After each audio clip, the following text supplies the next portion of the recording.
All right, everybody, welcome back to episode 13 of my East Coast Fitness Podcast, and I'm your host, Mark Lewis. Today, like I mentioned, I am taking the podcast in a different direction. So if you haven't seen the last episode that I released on YouTube, it was actually how to maximize your muscle gains as a new lifter. The reason why I'm taking the podcast in a different direction is because I want to get guests on, just like the person that I have introduce himself. But I feel like the reason why I want to do this is because my podcast is driven by three major values. And the first one's actually being that I want to inspire people, I want to educate people, and I want to motivate people. And I feel like the best direction to take the podcast is to get people on who I feel like demonstrate this on a consistent basis. In my opinion, he does a great job of this. So I'm going to let him introduce himself. Hey, everybody. My name is Taylor Brooks. I am from the United States of America. I'm from actually in Middle Tennessee area. I've been working out for about 4 years now consistently, and just taking a new direction on fitness and what it has to offer me and what I can offer to everybody else. Okay. And so in terms of like your fitness goals right now, where are you kind of sitting with your fitness goals? Like how did, when you first started your training, like from where you began to where you are now, like how did that kind of change or evolve over time? So over time, I think like when I first started, I think I kind of started in the same area everybody did, and I was with a bro split. I was working, 5 days a week, doing different muscle groups every single day. I spoiled everything. So. Yeah, pretty much, whatever you could find on the internet really quick was what I was doing. But over time, I really started to find structure. I really started to find people that I was inspired by, and seeing their physiques and, what they had accomplished from what they were doing really kind of showed me that, hey, if you can find a good foundational, regimen and stick to it and stay consistent, you can achieve this. Yep. Alrighty, I think we're gonna get more into that into the podcast because that's actually gonna be one of our subjects. I'll go over that in a second. But yeah, like I said, I think he has a lot of value that he's gonna be able to provide you guys. He has a kind of a different approach to what I do, and that's kind of what I look for is just somebody who has maybe a different mindset or somebody that has tried different things. Because if I were to get people on that have done similar things, and it's just kind of like we're not providing any value. So I think from his point of view, I think it makes a lot of sense, and he's got a lot of different experiences. So you definitely want to make sure you stay tuned for the podcast and the topics. But just a little bit about me. Obviously, my name is Mark Lewis. I just kind of created a bunch of different social media content. So I create a lot on YouTube. I have this East Coast Fitness Podcast that I'm trying to get going and trying to start back up. And in terms of myself, I started again with the bro split. So I was very similar to you. And I just kind of did it for general weight loss. And then it kind of transitioned more into wanted to do bodybuilding and kind of doing competitive side. So I'm really competitive in terms of something. So when I do something, I kind of do it to the max or I do it to the extreme. So that's kind of the direction that I took was I wanted to do bodybuilding. And I figured that it would be a good challenge for me. So after I lost the weight, I kind of didn't have a direction with my goals. So as you guys seen from my channel, if you've been following it for a little bit now, I did do a prep series on my first show. So definitely check that out. But yeah, that's kind of a little bit about me. So right now I'm currently training in a bodybuilder style way, I guess you would say. So yeah, we're going to kind of go over the topics. That's just a little bit about me. For those who might be new to my channel or just might wondering who I am. And I'm an online fitness coach as well. So I do provide coaching. So in terms of the podcast topics, what we're going to be going over today is we're going to be going over stuff that's training related, because he does have a little bit of experience with the powerlifting background, being able to follow programs. I've never really done one of those myself, but I've been involved with bodybuilding, and I kind of, as bodybuilders and we're periodizing programs, we're going through different phases, and it could be different for powerlifters. So in terms of me, it's like hypertrophy, strength. We don't really move into too much of power, but whereas his experience with the powerlifting, I think that's going to be one of the things we're going to talk about in terms of just the differences between powerlifting and bodybuilding. Then we're going to move into sponsorships because I feel like it's a good topic and you do have kind of a little bit of experience and he has some opinions on that. And I kind of have some of my own as well. So we're going to kind of move into that. And I think another very interesting one that you make sure that you definitely want to stick for is social media's impact on fitness. I think that everybody is kind of aware but unaware of it at the same time. I think everybody just kind of eventually becomes so second nature that you're just scrolling through Instagram and you're seeing all these different posts. And it just kind of affects everybody differently. So we're going to be talking about a little bit about that. And then we're going to be going into supplements. I'm going to explain that more in detail when we get there. And then we're going to be talking about working in the fitness industry because Taylor currently works at GNC and he's been working at the supplement store there. So that's kind of a good a good perspective for somebody who has been doing that. And me being a coach, I work more directly with not so much people coming in looking for supplements, but more so with people programming and helping them achieve their goals. So I think with our knowledge combined between supplements and being able to help people do that and actually coaching people, I think it's going to kind of go full circle. So those are some of the topics we're going to talk about. We will be taking a short 15 to 20-second break every now and then, just to kind of make the editing process just go a little bit smoother. So I think we might be doing that. So don't be surprised if we do kind of take a break. And then in terms of the timestamps, I will be putting timestamps in the podcast, just in case you are interested in more of a specific topic and you kind of want to go directly to that. But like I mentioned, there's a lot of value in this podcast, so I highly encourage everybody to stick around for the full podcast. So that's kind of a little bit of the introduction. So now we're going to kind of move into, like I said, the first topic, being training related. So I think the best question is that I think a lot of people get confused with powerlifting and bodybuilding, and I think a lot of people try to combine the two. So how would you best describe powerlifting? As far as powerlifting goes, I would describe it as a difference, definitely a big difference in frequency and volume. You're focusing a lot more on strength and conditioning. So you're not so much worried about your rest periods and times like that. You're worried about more of the output of energy and how much weight you can control. And then on top of that, slowly building a better mind-muscle connection formation. So, you know, when I was doing powerlifting, I really just did my first structured powerlifting program that I actually followed by a guy named Bryce from Calgary Barbell in Calgary, Canada. Very structured, very detail oriented, but a lot of it had to do with building really good form and letting that be your foundation. And overall, the strength would come through having good form and moving up in weight slowly but surely.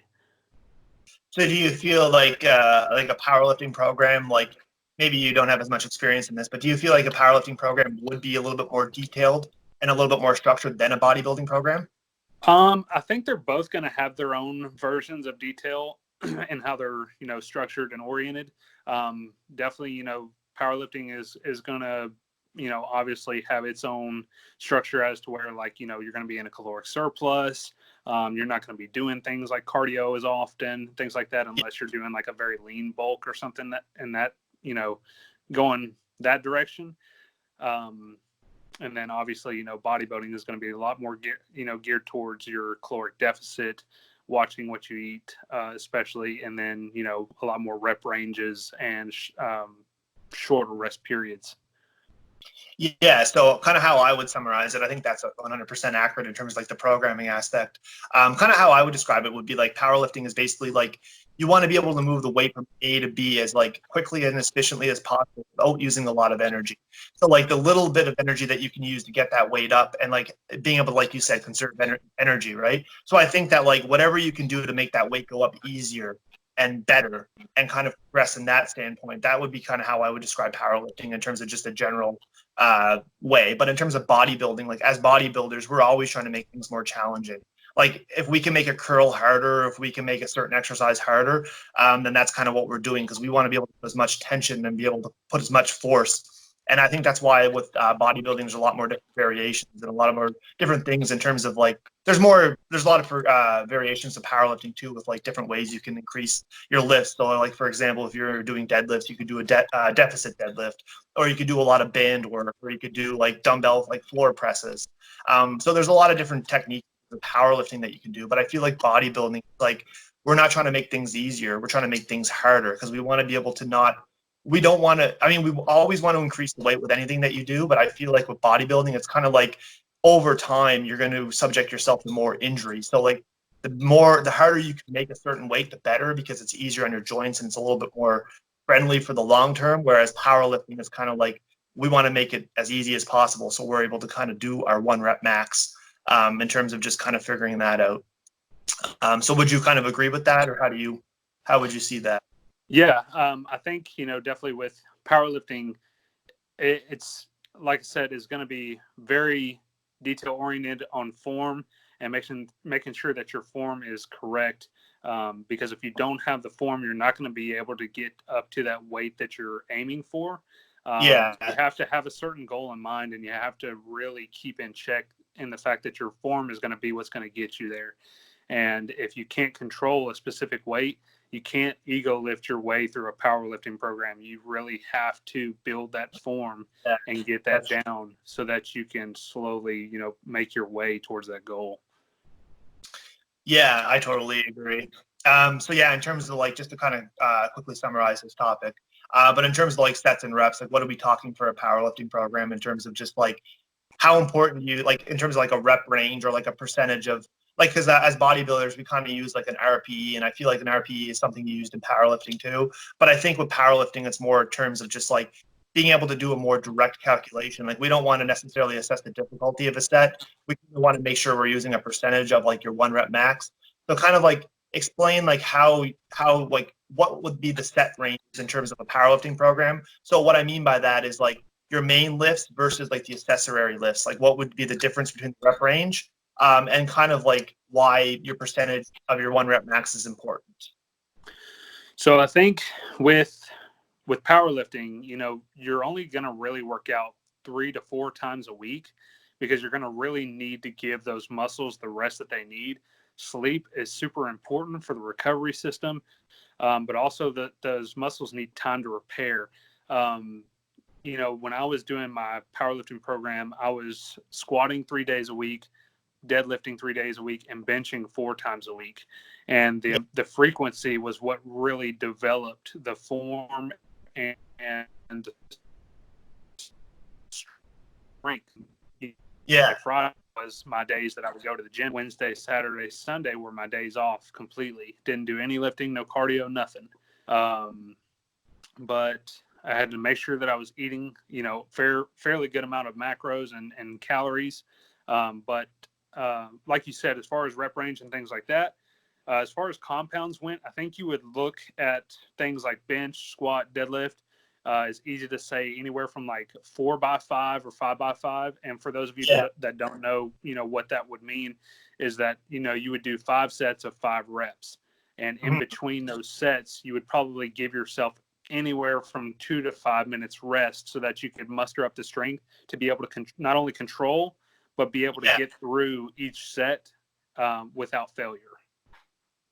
Yeah, that makes sense. And then just kind of touch on like the percentage of 1 rep max. Like, why do you think why do you think that's useful? Because you see a lot of people talking about that, like in terms of programming. It's like, oh, I did like 77 point, you know what I mean? They always give like these weird percentages.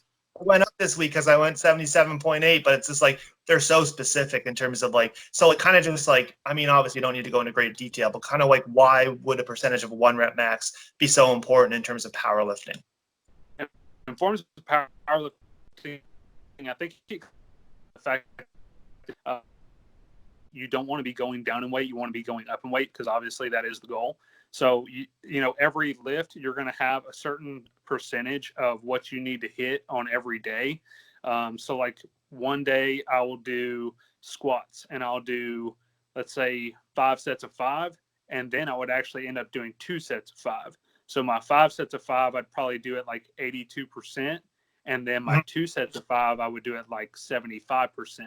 And when you go down in weight like that, you'll notice week after week that when you do that same regimen of squat, 5x5 and then 2x5, each week when you go down to that 2x5, that 2x5 sets and reps becomes easier and easier. But the weight goes up, and you'll notice like, well, hey, last week I squatted 215 pounds for 2 sets of 5, and it moved well.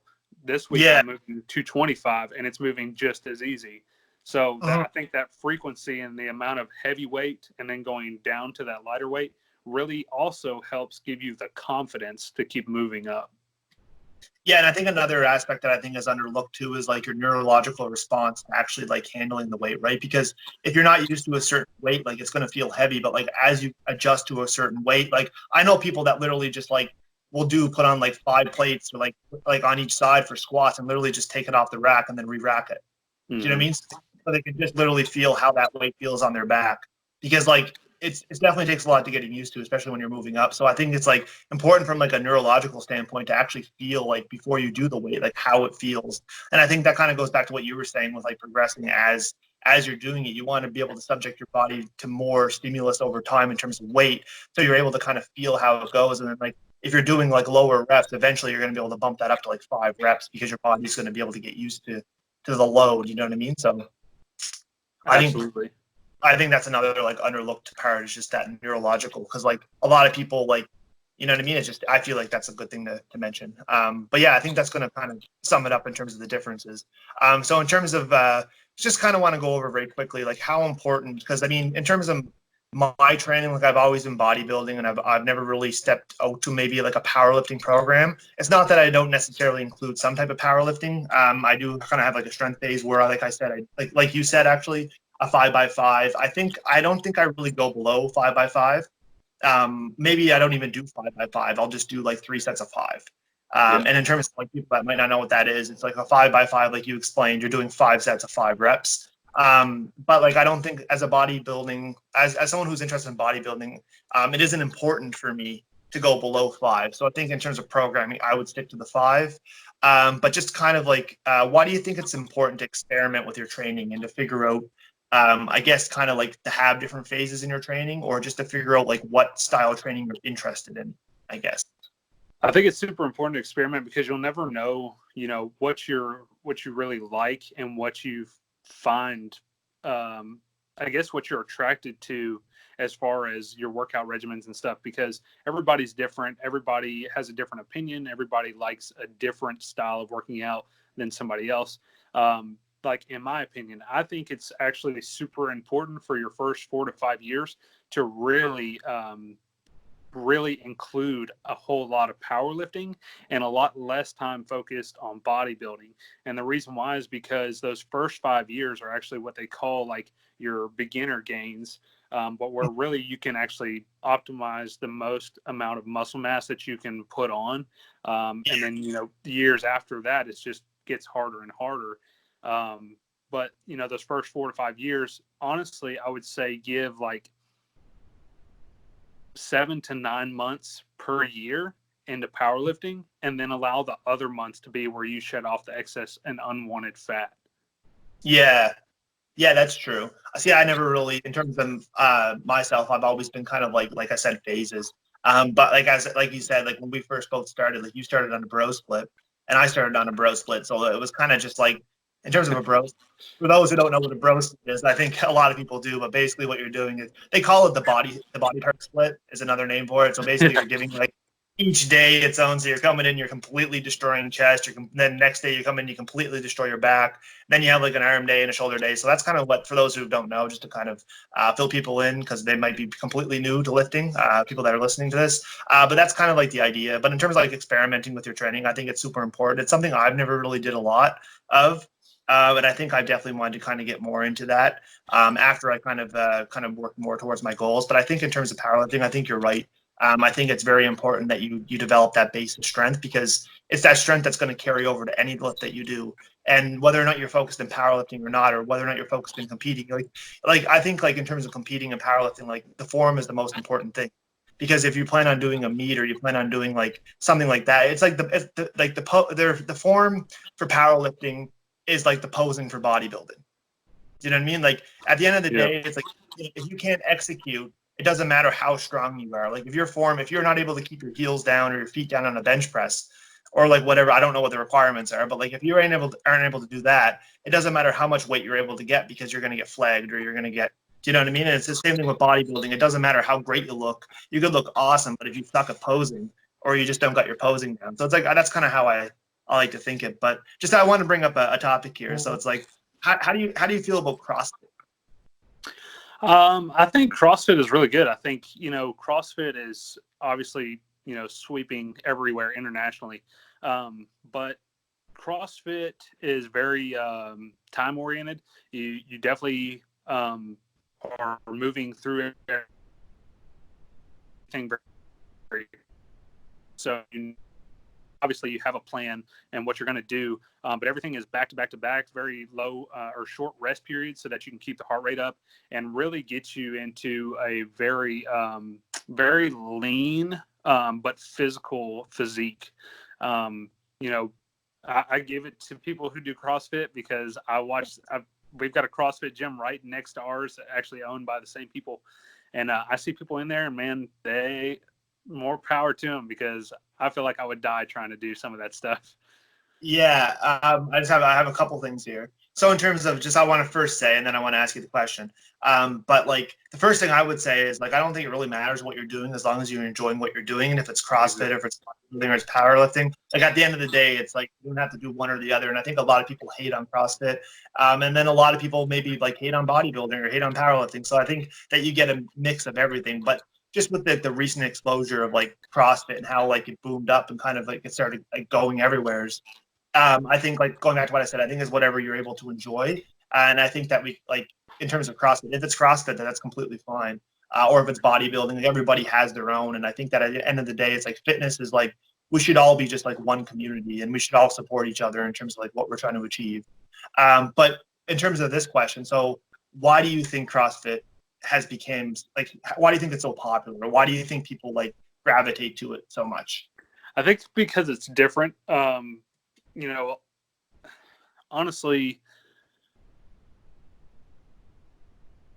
it's almost like it's not necessarily for the elite, but the potential is there. Yeah. But it gives everybody a different route. Like you said, not everybody's into powerlifting, not everybody's into bodybuilding. It just creates another path for people who want to get in the best shape of their life to be able to do so. Yeah, I see it as like a challenge. I see people like, they really want to, like, the people that are in the CrossFit, they're really competitive, I find. You know what I mean? Like, they really, except for the people that you go to like the first time. I've never done CrossFit, so I don't really know. I'm not talking based on experience at all. But like from some of the people I've talked to, it's just like they're always trying to beat this, like they're always trying to beat that. They're always trying to go in there with a purpose. So I think it's like, to me, it's like they're very competitive in nature, right? And they kind of want like a challenge. So I think any challenge that you do, I think it's like great. Like bodybuilding is a challenge, powerlifting is a challenge, and like CrossFit would be. So I think, like, just to kind of sum that up, I just kind of wanted to talk about CrossFit because like I feel like it's just kind of important. And it's kind of like popular now. So I feel like if anyone out there is doing CrossFit, we're not hating on CrossFit whatsoever. We're just kind of like, more power to you. You got more than what I've got in the tank to do that. Yeah, and I mean, I couldn't even do none of that. I couldn't do the snatch, or I probably could over time, but like I would look completely silly trying to do that. so it's definitely.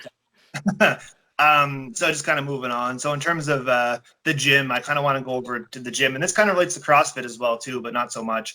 But why do you think that like training at the right gym is important in terms of just like, so some of the things you want to consider is like your environment, the people, maybe even the machines. So like, why do you think training at the right gym, or finding the right gym for you, is important to train at? You know, I used to think that I really used to hate on, and I don't now, but I really used to hate on Planet Fitness for the whole lunk alarm and judge free zone type stuff. Yeah. But you know, after going there and really seeing like what it's about, not everybody wants to be in a gym where everybody's slamming weights, and not everybody wants to be around, you know, the guys that are wearing stringers and carrying gallon water jugs. I mean, come on. But I mean, yeah. I love it. I love the old school vibe gym. I like, man, I really wish I had a gym where I could like go in, take my shirt off, have some shorts on, and just like sweat it out. Let there be no AC. Let's just, you know, if anything, it'd probably make my workouts a lot faster actually. But so I'd be trying to get out of there. But yeah, I think it is really important to have a different, for there to be different style gyms, because everybody's got their own opinion and way of how they want to do things. And, you know, Planet Fitness offers that. Your mom and pop gyms here and there offer something different. So I like it. I like the fact that everybody's coming up with something different. I actually have an idea of my own for a gym.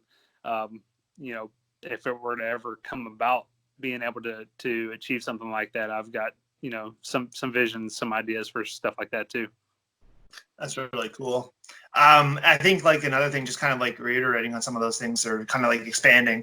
I think in terms of like the gym environment, I think that's super important, because if you don't like the environment, or like you said, like if you don't like, if the gym that you're training at looks like somebody's basement, and like not nothing wrong with that. Some people like get way more motivated. Like I personally like that. I like the old school, gyms, like where you walk in and like there's no air conditioning, there's no heat, there's no nothing. It's like literally like holes in the wall everywhere. The plates are like everywhere. It's like some people love that, and like some people love that atmosphere. Whereas other people like maybe Planet Fitness, where they go in and they're not allowed to do anything that like take their shirt off or really kind of like grunt or like whatever they're allowed to do. Right? It's just kind of more of like a respectful environment in terms of just everybody's buys into it. And so I think in terms of that, but another thing I think just kind of going to the powerlifting versus the bodybuilding thing, just to kind of bring that up. I think some gyms are definitely more focused in terms of like what equipment they have to offer. I know some gyms have like power, or not power racks, but like, what do you call those things? Like the platforms where you go in and they have a specific platform like for deadlifting, or they have like a specific area where you do stuff like that. I think that like whether your goals are bodybuilding or powerlifting, I think that it's really important to pick the right gym that kind of has the equipment and has enough of the equipment. Because like I've been to some gyms where it's like they have, every gym should have like a barbell or a squat rack or whatever, like pretty much. But generally it's like the machines where they lack, right? So it's like, do they have enough leg equipment? Do they have enough arm equipment? I think that's something that you're going to be looking for as a bodybuilder. But in terms of like powerlifting, what kind of things do you think is important to kind of look for in a gym, that if you're focused on like a powerlifting, I guess you'd say? Definitely a whole lot of free weight. Lots of plates, lots of dumbbells, anything free and movable that isn't, I guess, restricted, like cables and things like that. Now, obviously, your bodybuilders are going to be in those gyms too, so you're going to need cable machines and things, but definitely free weight. Have you ever used one of those yoke walks or whatever they are? One of those things that you pick off the ground and you walk with it. It's like a weighted walk that you do. It's almost for like strongman. The people that do the strongman stuff. Yeah. They like have like this like machine, and it's almost like a standing calf raise. The machine looks like, right? But it's like you put it around your shoulders and then you load it with a bunch of plates, and then like you walk a certain distance, right? Yeah. So those are kind of cool. So I think like in terms of like that, like not everybody, obviously, I don't think there's a lot of people that are in a strongman, but like in terms of powerlifting, like it would probably be kind of cool to have something like more in terms of like just being able to produce raw power, right? So I think you kind of like need to look for certain things like that, and being able to like look for different like machines that will kind of relate to powerlifting. So I think in terms of like the gym itself, I think that kind of like, I think training at the right gym is important, and especially like kind of moving into our next point. It's kind of like, do you think like the gym that you train at kind of like dictates your training style, or kind of like maybe piques your interest a little bit more? Like, how do you feel about like the culture of the gym? Yeah, absolutely. The culture of the gym is super important because, when you think of Planet Fitness, you don't think of like, I mean, I'm sure there are tons of bodybuilders and maybe even like Mr. Olympias who work out at a Planet Fitness here and there.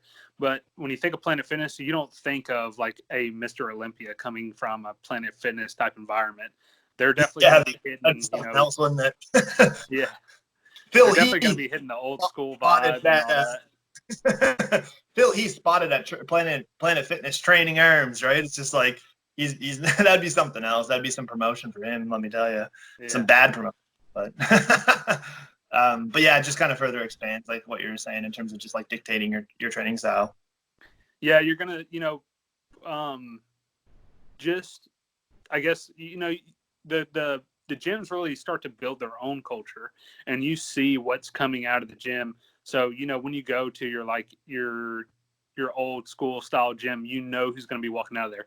Your guys with your stringers, or your guys with your t-shirts that are buffed up, and especially like your older guys too, who have put years and years into just, going in and lifting weights. And that's what they do for, whether it be a hobby or relieving stress, or, they're, or just trying to get some kind of release, or something that, benefits them in some form or fashion. And the ladies too, you're going to see your yoga pants girls and stuff coming out of there. And also, some of your experienced females who have been doing like competitions, whether they do bikini competitions and everything like that too. I've got, especially both sides of those at the gym I go to. But also like my wife, she goes to Planet Fitness. That's where she feels comfortable, and that's where she likes to go. And so when I am able to take the time to go with her, I will make sure that whatever I'm doing that day, I can correlate and be able to structurize there and accomplish there, whether it be a chest day, leg day, arms, shoulders, whatever, so that she can get her fill too. Because I know that, most beginners don't really want to go into a gym where most of the people are experienced and slinging weight and, grunting and all that stuff. Yeah, but they might not feel as comfortable doing that, right? It might be like kind of like a bad environment in terms of trying to be a beginner lifter because everybody's kind of like ego lifting, or like that's what it appears like to you. Do you know what I mean? Because you're not pushing the same amount of weight, so you might be a little bit like embarrassed, I guess, or it might like leave a bad taste in your mouth in terms of like something, right? So yeah, or it could be like their confidence level, and that they may think that everybody's watching them when necessarily that's not really the case. I would, just me personally, like from working out for so many years now, my take on it is I'm going in, I'm focused on myself, and I'm in the zone. So nobody's watching me. It's me. I'm watching myself, and I'm trying to beat the guy in the mirror. Whereas like the person who just started Planet Fitness a month ago is going to walk in and they're going to feel like all eyes are on them and stuff like that. So it's different, as far as experience goes. But I think it really takes just people going in and chasing what they're after. And, eventually over time, they'll start to see what it's really about. Yeah, I think that's a good point. So in terms of that, like, I think like just to summarize, I think like 100% it affects your training style, and like over time, like it could pique your interest in something that like you might not be interested in. So like if you hear a bunch of people that are training together and they're talking about when they're going to be doing their next bodybuilding show, then you might be like, oh, bodybuilding show, like that's kind of cool. Like I never really thought of that. Or if you have people that are into CrossFit and they're training at a gym and they're like, hey man, you going to CrossFit next week? It's like, oh, what's CrossFit? So I think by having like different people train at different gyms, you're going to be exposed to a lot more. And then in terms of like people training at your gyms, you can obviously kind of like pick out people that are interested in different things, right?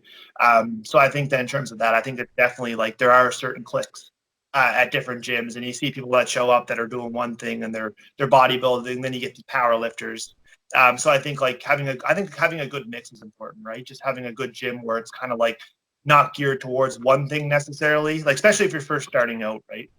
Maybe like just something that's kind of like an open environment where they have everything that you need, and you can slowly start just kind of piecing it together and finding out, like going back to what we said with experimenting, just kind of figure out what you're interested in. I think that's important.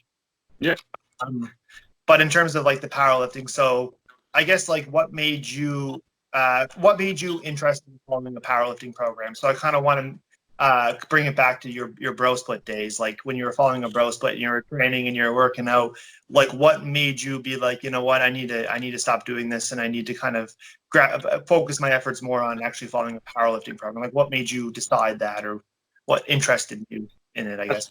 I think it was kind of like the change or evolution in the inspiration that I had. So when I was doing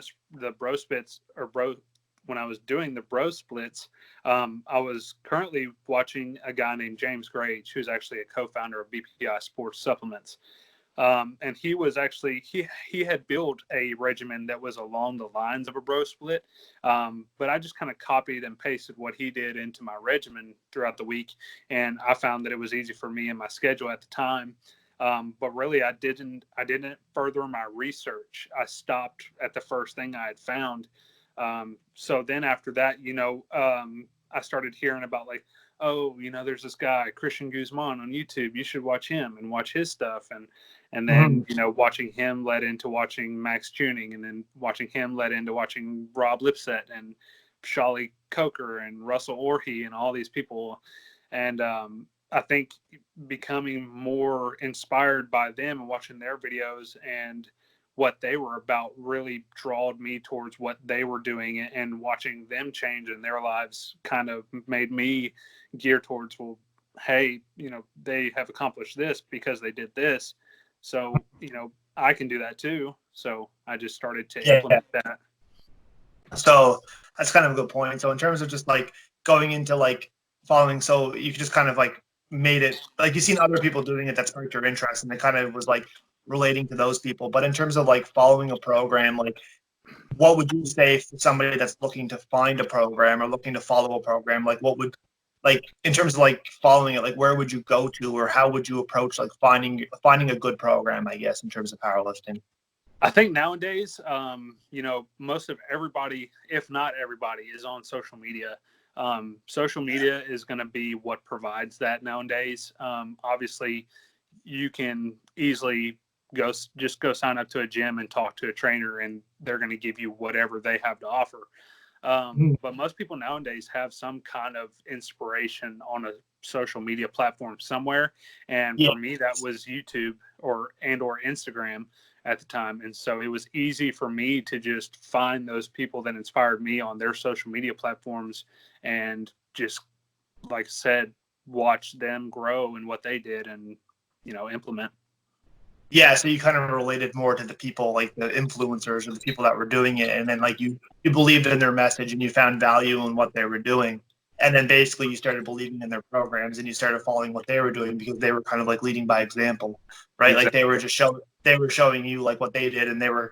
I think another thing that's important is like transparency, right? People that like will say that they're doing this, but they're not actually doing it. So in terms of like following people and like you just want to be able to follow people that like you believe in and you believe in their values, and like at the end of the day, you feel like they're not lying to your face, and they're not selling you a program that they don't even believe in.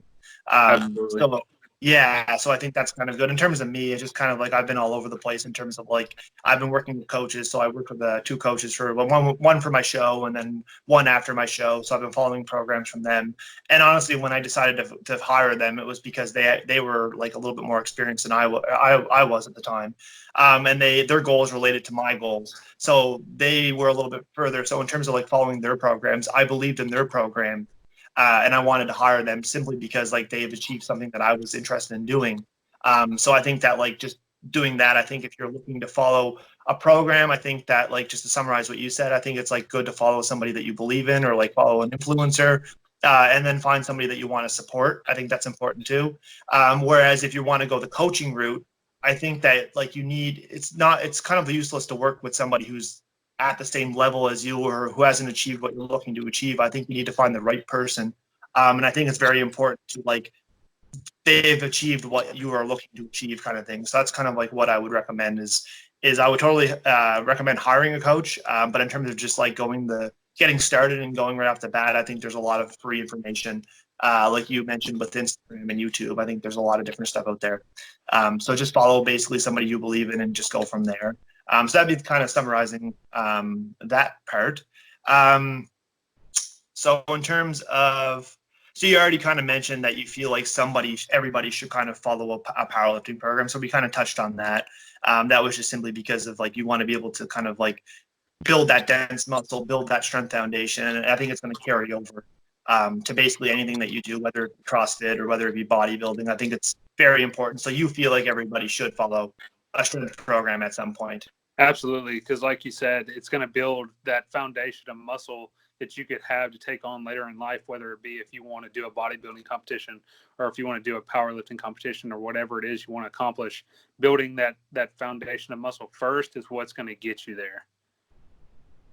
Okay, awesome. Yeah, so I think we kind of touched on that. So that's kind of, I totally agree from that perspective. So I just kind of want to go into two more things with this training, then we'll kind of move on. So in terms of the diet, I think that's a big thing. So in terms of like a diet for a power lifter versus a diet for a bodybuilder, I just kind of, I mean, obviously there's a lot of different things that come into play and a lot of different like everybody's different in terms of that, but like I guess like as a power lifter, you're just constantly bulking. Like there is no cut. Like there is absolutely none of that. You basically just want to be able to get in as much calories as possible. And that's kind of the same point in terms of like bodybuilding with bulking. But so in terms of this, to kind of put it into perspective, a bodybuilder's bulk versus a powerlifting diet, like what do you think the surplus difference is between like a bodybuilding diet for somebody who's either like in a bulk versus somebody who's powerlifting? Like, what do you think the difference is in surplus of calories? So you're talking about like the difference between a clean bulk and a powerlifting bulk, or are you talking about like a bodybuilding bulk?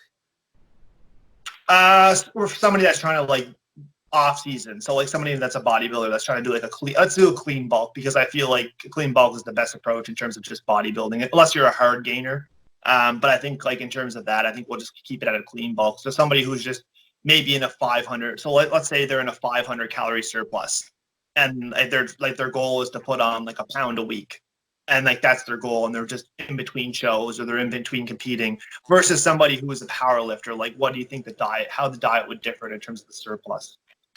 I think it depends on how much energy you're going to expend in your workouts, because honestly, I think there's two different directions I would go if you're going to power lift and do a caloric surplus. So the first step would be to just increase from your maintenance only 250 calories. That would be what I would dictate as a lean bulk. And then if you're going to either go dirty or trying to gain as much strength and progress as possible, then I would probably go up to the 500 calorie surplus. But the 250 is where you would want to start. Now, if you're a hard gainer, I could see whereas you could probably start at the 500 and make the same result as a 250 start. Yeah, it's all going to depend on preference, going to depend on how much energy you're exerting throughout your workouts and how much your body needs.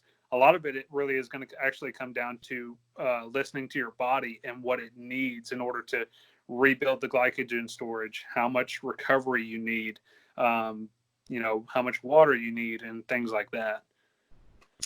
Okay, yeah. So in terms of like the diet, just to kind of summarize that, we don't want to go, because this isn't about the diet. It's more about just the differences. But in terms of the diet, I think like at the end of the day, in terms of bodybuilding and powerlifting, I think it does kind of like differ just a little bit in terms of like maybe what you eat, and it depends on. I think there's just too many things that come into play, like your genetics and just basically your recovery needs and just what your goal is. Like you could be a hard gainer, or you could be just like I think so. I think that's kind of like there's a lot up in the air with that. But I think at the end of the day, I think you make a good point with that. You just kind of want to start off with 250 calories, no matter if you're doing either, because your body's going to be able to kind of, if you increase it too much, then you're putting on a lot of body fat. So I think that in terms of a power lifter, like, yeah, you might want a little bit more body fat than a bodybuilder does.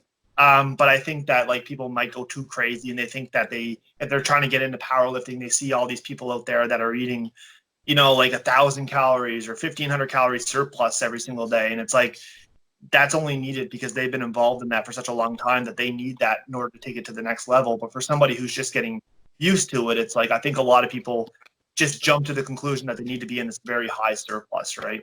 And I don't think that's necessarily the case.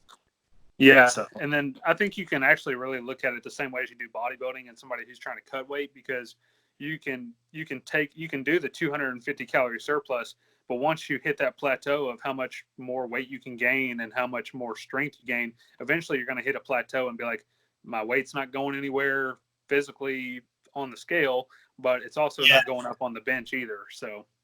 Yeah, so it's kind of just like you've reached a point where you're just all you're doing is eating for no reason, and just kind of like becomes like, well, where do I go from here? And I think that's like going back to what you said with the calories, slowly adding them in. Anything that you do, you want to gradually, like, you're not going to go the first time you take pre-workout, you're not going to go and take 3 scoops or 2 scoops. You know what I mean? Yeah. I mean, some people might, but like you want to figure out what your tolerance is, right? And like how you're going to react to something. And I think that goes with calories as well. It's like you don't want to just go and, you know what I mean, like, do everything all at once and expose your body to a high surplus.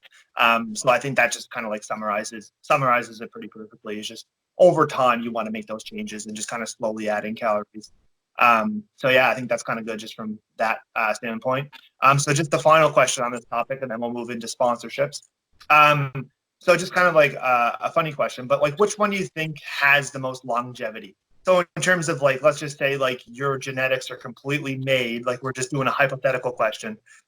So like your genetics are perfect, like you're the Ronnie Coleman, or not, yeah, you're the Ronnie Coleman of bodybuilding, or versus like somebody who's like in powerlifting, right? I don't know too many powerlifters, but like, let's just say your genetics are perfect, but like you want to do it for the long term. Like, which one do you think has the highest ability to be able to compete in the longest, like competitive? I think it's definitely going to be the bodybuilder, just because of the lack of it's going to be the lack of weight. I think weight over time is going to become harder on the joints, and the body just physically can't, in a longevity sort of sense, just can't last as long as what I think the bodybuilding would potentially allow. for the body to do. So yeah, I would agree. I think that bodybuilding is, like I said before, going back to what we initially started with bodybuilding, you're trying to make things harder, right? And you're trying to make things harder for a reason, because you're trying to not stress your joints as much as possible. And I think a lot of people, I mean, I don't really understand this because I'm not in my 40s, or like whatever, but like I feel like a lot of people like totally neglect, like they're like, oh yeah, like I don't really need to warm up, or like I'll just push a bunch of weight, but like you pay for it later, I would imagine. You know what I mean? Like I haven't experienced a lot of like joint pain myself, but as bodybuilders, we're always trying to not necessarily increase the weight to the point that we're doing it, but we're trying to. So in terms of longevity, I would totally agree. I think a bodybuilder has a lot more options, whereas a powerlifting, they don't really have as many options, because at the end of the day, it's how much you bench, how much you squat. Whereas bodybuilding, like you necessarily don't even have to do bench. Like if you want to be a really competitive bodybuilder, maybe you don't even do bench. Like how, you know what I mean? You don't progress the same way. You kind of look for different variations over time. yeah, Of, bodybuilders could actually lessen the weight and increase the reps and slow down the time of tension, yeah, or the time that they're doing their reps and sets, and can still see amazing progress. Whereas you're not going to see a power lifter sitting on the bench holding 315 pounds coming down to his chest as slow as possible and back up. No, you definitely don't want to be doing increasing your time under tension as a power lifter, unless you were doing accessory band work or something where you're doing pause reps, or you know what I mean. But generally, like speaking, no, you're totally going to hurt yourself if you do that, right? So if you're following a coaching program right now that has something like that in it, then maybe you want to get off of it, because I don't. If they're explaining why time under tension is important as powerlifting, I think you're probably on the wrong program. But yeah, that's going to kind of do it for that section. So now we're going to kind of quickly move into sponsorships. So just to kind of make this isn't going to be as long as the powerlifting and bodybuilding. I just kind of want to bring up some important things I feel are important. So at first, I think that it's kind of important to describe like what a sponsorship is. Like what would you classify as a fitness sponsorship? And what I mean by that is like, I guess the difference between like a paid sponsorship versus an unpaid sponsorship. So like, how would you describe like what a fitness sponsorship is? Okay, so as far as the way I see it is, paid sponsorship is going to be whether it be an ambassadorship or having an athlete a part of your brand or your company or something like that, who's going to provide some type of value, whether it be that they reach a different audience or they reach a wider audience, or they can reach an audience that you can't reach, obviously, and benefit your product or whatever it is that you're trying to grow and sell. That's going to be your paid sponsorship. And then obviously your unpaid sponsorship may be just somebody who is a part of the brand or helping the brand and just wants to get the name spread, doesn't really ask for much back in return. They're just trying to help you and what you're trying to achieve, or they're trying to help the brand grow as a whole. Yeah. So in terms of paid sponsorships, like I feel like a lot of new companies that are starting up, they're trying to get all these different fitness people, like maybe that don't have a lot of experience, or they're basically just like mass reaching out, I guess you would say, or just kind of like reaching out to everybody to see if they want to be a part of their brand. Because like we all know, like when you start anything, whether or not it's fitness, it's always like the hardest when you first start anything. So if you're starting like a brand new company, I think a lot of these companies are just looking for people to like push their products in terms of just getting like a discount code and sending out your products, and just kind of like they necessarily don't look for your values is kind of what I'm getting at. But whereas other companies, like they will do that. So in terms of just like, do you think that it's important to, whether or not you're interested in sponsorships, do you feel like it's important to kind of start maybe with a sponsorship that doesn't pay you?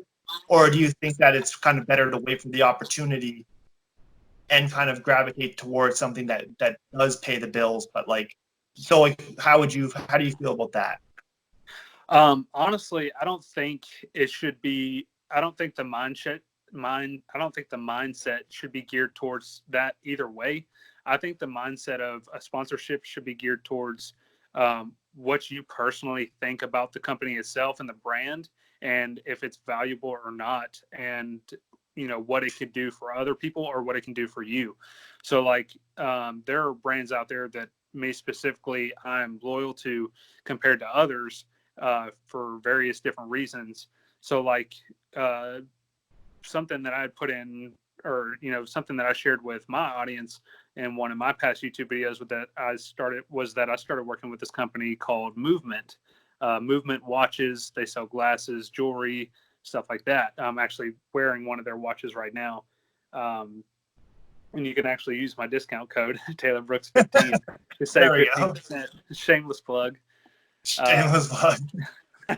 But no, I actually really do like Movement because before they even reached out to me and talked to me about joining the team, I had bought products from them 2 or 3 years ago and actually really liked their products. And so when they reached out to me, I was like, hey, you know, obviously this is a yes, because I've bought from this brand before. I like their products. I like, you know, what they're trying to achieve with their products. I like that they're affordable. I like the customer service and stuff like that. So it was obvious to me that this was a good brand, a good product to say yes to. Whereas like you have people out there who will say yes to just about anything just so that they can have some kind of content to post on social media platforms, or just something to give away to try and increase themselves. And overall, really on social media, that is a goal. You do want, you know, a lot of people are trying to grow and become a bigger person and become influential. But I think, me personally, as far as saying yes to a company, it has to be that I'm going to be loyal to them. I like their products. It's not necessarily about the money, but that is a plus. But the fact that I'll get to work for a brand that I really like and enjoy. That's true. So we're just going to take a quick 15 to 20-second break, and then we'll be right back.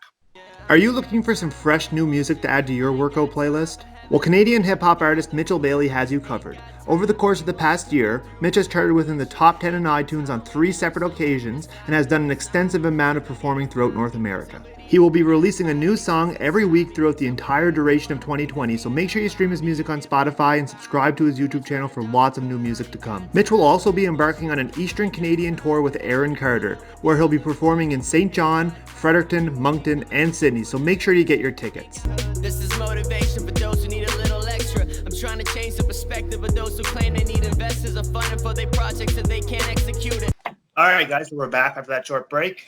So just to kind of like summarize what he was saying in terms of the sponsorships, I think in terms of just finding that right sponsor and be able to, like, whether or not it's unpaid or paid, I don't think it really does matter. I think from a bill perspective, it does. I mean, everybody's trying to pay their bills, but I also think that like finding the right company is very important, and whether or not they're paying you, I think you just kind of want to. I think you need to be able to be a part of something you believe in, and it kind of needs to be mutual in terms of like the company, if they're benefiting from it. You gotta always think about like, if somebody's reaching out from you or to you, like you got to think from their side, like how are you benefiting and how are they benefiting? Because at the end of the day, it is a business. It is a business thing, and like whether or not you believe in a product or not, it's just a lot of people get caught on the business side of things. And I think at the end of the day, that can hurt you because you're pushing a product that you don't believe in, and after doing it for such a long time, it's going to be hard to do that. So in terms of that, the company's value, so like, I guess, how do you decide on finding the right company, or how do you mentioned that you obviously would try the product and figure out whether or not you enjoy it, right? I think that's a big thing because you don't really know. And I think a lot of people reach out to you, or companies reach out to you, and like you've never tried the product, but yet you want to be sponsored by them. So it's like, how can you push something you've never tried yourself? So I guess kind of like, how would you decide to go, which sponsors to go after, or which ones to pick? I think a lot of that would have to do with, like you said, trial and error, trying out their products, seeing what you think about them. Like I'll just say, like, my brands that I'm really loyal to are there's another one called Ghost Lifestyle that makes supplements, so protein, pre-workout, BCAAs, aminos, what have you. But I'm loyal to those brands because you know, I was into Gymshark. Everybody was wearing Gymshark, so I was like, okay, I'll try it out, see how it is. And I think what came down to me, like, stop using their products and stuff was just the fact that they were overseas. It was a long shipping period. If anything didn't fit right and stuff, it took a while to send back, and then it cost me a lot of money to send back as well. on top of that. And then on top of that, I had to wait for it to go all the way back to them. If I was doing an exchange, I had to wait for the exchange to come all the way back to me. Just living here in the States, Alphalete is right here in my backyard in Texas, 12 hours away. But, on top of that, it was watching Christian.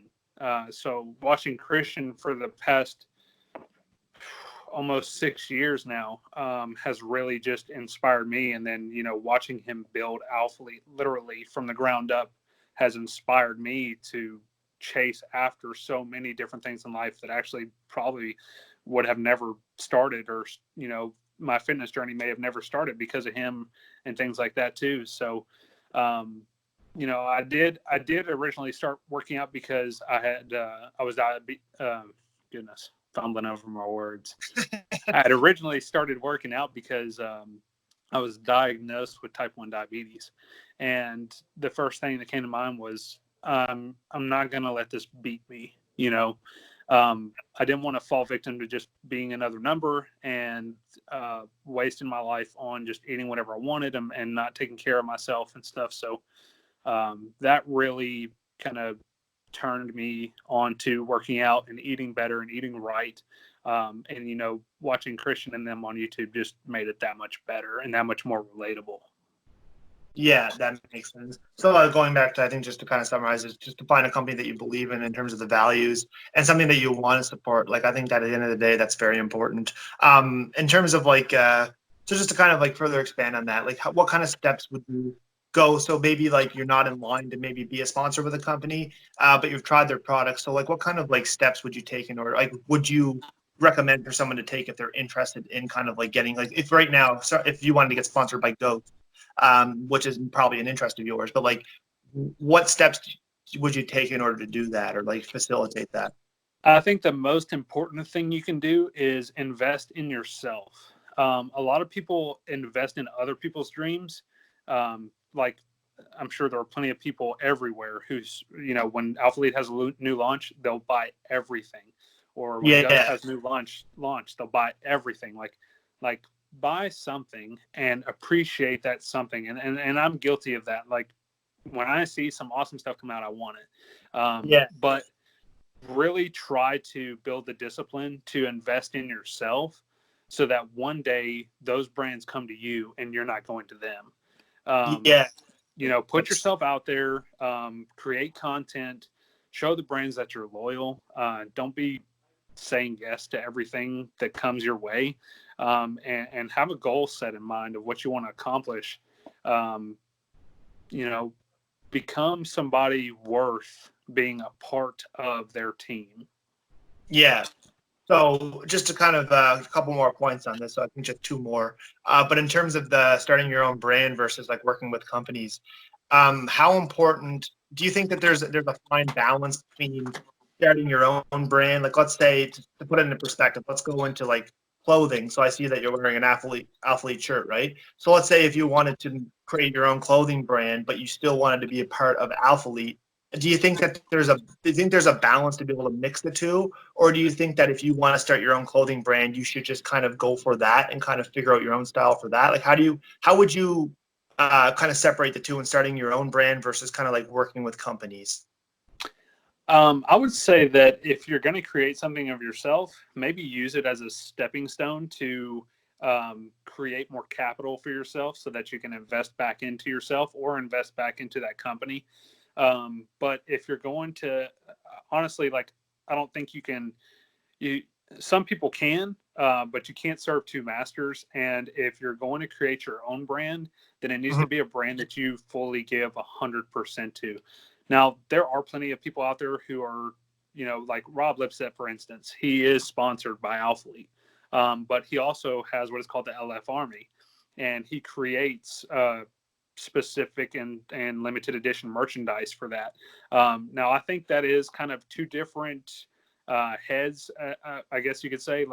LF Army is its own audience, but I would say that most of those people probably are into close niche types products. So LF Yeah. Army people are probably into Gymshark or Alphalete already, or because of LF Army, they are. So I don't see LF Army as like a competitor to Alphalete.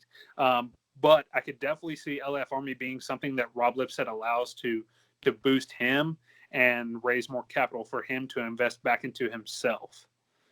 Yeah.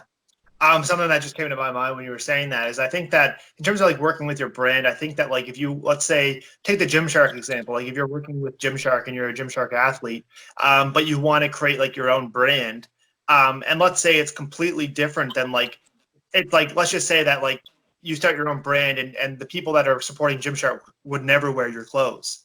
Do you know what I mean? Because they don't like the style of your clothes. Then I think you have to reevaluate like your direction that you're taking in terms of working with a company. Maybe you want to align yourself more to a company that you believe in and something that you want to start yourself. So I think that in terms of like starting your own brand, I think like it's good in terms of just like when you're working with a company, I think that you need to align your vision with a company's vision and kind of have the same thing in mind. Like you don't want to be starting up a completely different style of clothing that completely like deviates too much from Gymshark.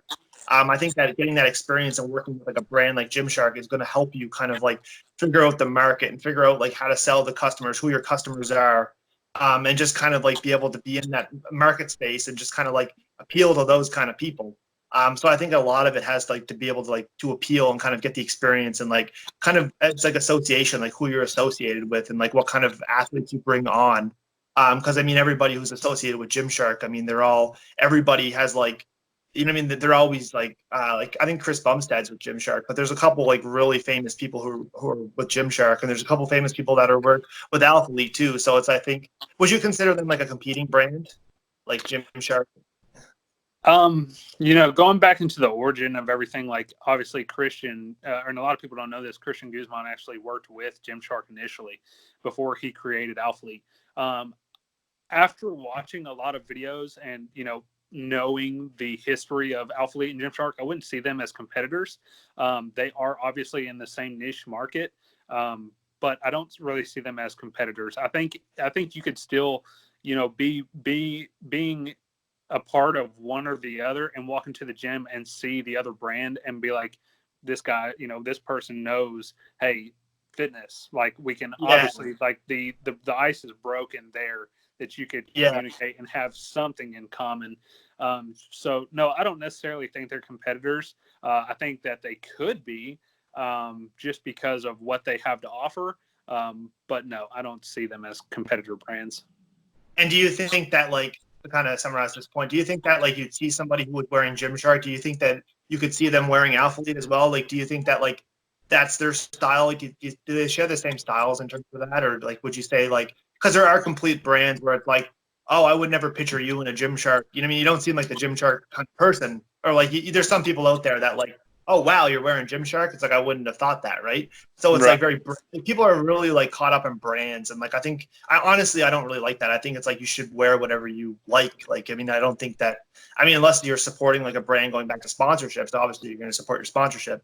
But just to kind of go over my question, like, do you think that like they're kind of similar styles in terms of Gymshark, and like you'd see someone wearing Gymshark one day and then the next day they'd wear Alphalete? Is that kind of like, absolutely? Do you think that's obviously each brand has their own vision of what their brand is and what they want to create for it. But Alphalete and Gymshark are very similar in tons of ways. Yeah. Okay. So just to kind of summarize, to end this point on the sponsorships, there's just one thing that I'd like to ask you. In terms of companies that you would like to work with, if everything kind of goes as planned, or is like, what companies are you interested the most in working with? And I guess kind of like why? Yeah, I would love to work with Alphalete, eventually be an athlete for them one day. That is a long-term goal for myself. Ghost, especially too. I actually have been in talks with Ghost for a little while now. As far as the a smaller side of the spectrum, they have what's called the Ghost Takeover Team, and those are actually representatives in the States here who just represent the brand and go around and spreading the word of Ghost and giving away like sample sticks and all that of products, just so that other people can know what's out there and what's available. But Ghost would definitely be another brand that I would love to be an athlete for eventually down the line. Obviously, Movement Watches, want to keep working with them. Like I said earlier, love their products, love what they have to offer, especially in customer service. They've really nailed it there. And the fact that it's affordable. A lot of these brands, I think, are affordable. And if anything else, I wouldn't mind being sponsored by like Pop-Tarts or something. It'd be pretty cool to have something like off the wall. And this workout is brought to you by Pop-Tarts. Not healthy, but they taste awesome. Yeah, now imagine that. That'd be funny. So what you're saying then is Kellogg's. So get that. Yeah, Kellogg's. If you're watching, I'm your boy. This is your guy right here. That's funny. But yeah, so in terms of my sponsorships, I think like coming from the bodybuilding background, obviously I'd like to be like a food company. I think that it's not that I don't enjoy cooking, but I think that like with like Trifecta, it's just the name that comes to my mind with all the bodybuilders being on Trifecta. I think it's something that definitely interests me in terms of a meal prep company. I don't think the meals, like I'm used to eating meal prep food. Maybe some people aren't, but I find the food actually looks pretty good. So in terms of that, like I would be interested in working with Trifecta or like, yeah. Yeah, I have a friend named Dan who actually owns a company called Fresh Fit, and we've actually been talking for probably the past 6 months. And his company is growing very steadily. I'm excited to see where it goes. So Dan, if you're watching this, dude, keep me in mind. I would love to be an athlete for your Fresh Fit one day. That'd be awesome. Yeah, and I think they're making their way to Canada, the Trifecta. I don't think they were in Canada, or they're like. They have athletes that are in Canada because Regan Grimes is a bodybuilder who lives in Ontario. But he's sponsored by Trifecta, and like they specially ship his food to Canada. But in terms of like selling it in Canada, I don't think they made their way here. I mean, they have. I'm sure they have plans, or maybe they don't. I don't know. But I've heard that there are plans for Trifecta to come to Canada. But there is like definitely like everybody now is like it's becoming an oversaturated market. I feel because everybody is starting to prep companies. Like whereas like before there was hardly any, right? And then once someone started doing it in Canada, it was like because I literally before this podcast, I literally Googled like meal prep companies Canada. And like I didn't think there was that many, and like there was like a billion websites that came up. Like I probably could have got to like page 8 of Google, and it still would have been relevant. You know what I mean? So blew up overnight. So it's like for something like Trifecta, it's like obviously they're established, so like it would work. But in terms of some other companies, I'm firm with just kind of like companies that I believe in terms of I think that's very important. But for me, what sticks out the most with me is local companies. There's a local supplement store here called Downtown Nutrition. I actually did the first episode of the podcast that was on Downtown Nutrition. The owner is a really awesome guy. His name's Wayne Miller. He owns Downtown Nutrition, and basically what they do is they're a health food store. So they make like fast food healthy, I guess. It's not so much fast food. It's kind of like healthy options, and they're right next to the gym that I train at. So you can always go get a bite to eat. But in terms of their products, he's been working on creating his own supplements called Downtown Nutrition Labs or DTN Labs. And he's always looking for people that are willing to be a part of their brand. So I think it goes back to being paid versus unpaid. Like I'd be willing to be a sponsored athlete for somebody that I believe in and not get paid because I really like the values and I really like the person who's behind the product. So I think in terms of like looking at the product, I think that's important. But going back to what you said with the people behind it, like who are the people running the products and figure out more about them. And instead of actually, it could be like, for example, it could be an awesome product, right? Let's bring it to Ghost, for example. So like you really like Ghost, you really believe in their products. But what happens if like they sold their company and they changed ownership to some guy who was completely different and you didn't really like? It's like you'd probably change your perspective on Ghost, whether or not they have awesome products. So I think that like at the end of the day, you just can't be a part of a product even though it is great. I think it comes down to the people that are running the company and like you have to be able to believe in their vision. Absolutely. Yeah, that's really what you come to fall in love with is the people who own and run the business and what they're doing with it. And then like, Dan and Ryan come from 2 other companies before Ghost. But, they've learned to bring what they've learned together. And that's what makes Ghost so beautiful. Yeah. So just to further add, there would be one other company. So like there's a company called Beyond Yourself, I think it's called. I was just kind of doing a little bit of research on it in terms of, but I did find out that it was Canadian. And I also did try a lot of their products because I was always going into GNC and I was always buying this product called Beyond Yourself. And I realized that it was a little bit cheaper. They were like a little bit marketed towards like a more affordable price. But I found that they had really good products. So I actually like sometimes I'll actually not even like look at the label. Like I'll buy like protein powder and like I'm not necessarily concerned with the label or the brand. Like I've never really affiliated myself too much with the brand. I just kind of go on like just trying different things and finding out what I like. And then eventually, like if I find something and I find myself rebuying things, I'm like, oh, I must like this, right? So I found myself just constantly looking for this beyond yourself protein. And then I recently found out that they were Canadian. So I think for me, it has to do with a lot of like supporting local and supporting products that I believe in. And with me being Canadian from Canada, I think that in terms of like a supplement company, I would be 100% more interested in working with somebody who's Canadian that kind of shares that vision. Not saying I would never take an opportunity with somebody else, but I think that would be my first go-to is to find somebody local who actually, like I mentioned before with Downtown Nutrition Labs, they're actually like 20 minutes from where I'm at right now, or like 10-minute drive from where I'm at right now, or maybe somebody across the country. So I think the first spot would be kind of like looking in my area and just like sticking to Canadian. And then absolutely, yeah. Helping like your shop local pretty much. I can relate to that. Yeah, because we actually here in Tullahoma, Tennessee, or next door in Manchester, we have what's called Black Rifle Coffee Company, and they're veteran owned. It's really cool what they've done with the company over the past several years and what all they've created and influenced, and especially here locally. And then backtracking the other way in Lynchburg, Tennessee, we have the Jack Daniel's Distillery, like the home of Jack Daniel's. And literally where I live, if the wind blows the right way on a certain day, like you can smell the Jack Daniel's. Hey, if I could get a sponsorship from either of those two, that Jack Daniel's. I forgot that they were brewed.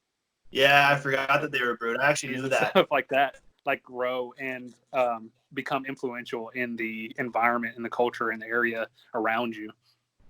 Yeah. No, yeah, totally. So that's going to do it for these sponsorships. And now we're going to kind of move into social media. Once again, this is going to be a little bit quicker of a topic, but we do have going to be a lot of value for you guys. So I think that's very important that we go over. And I think everybody kind of knows the social media's impact on fitness. And I think everybody like sees it different. And then you get some people that are completely against social media and others that are, taking gym selfies every 5 seconds every time they get a chance. I know some people that like literally just go to the gym to take selfies.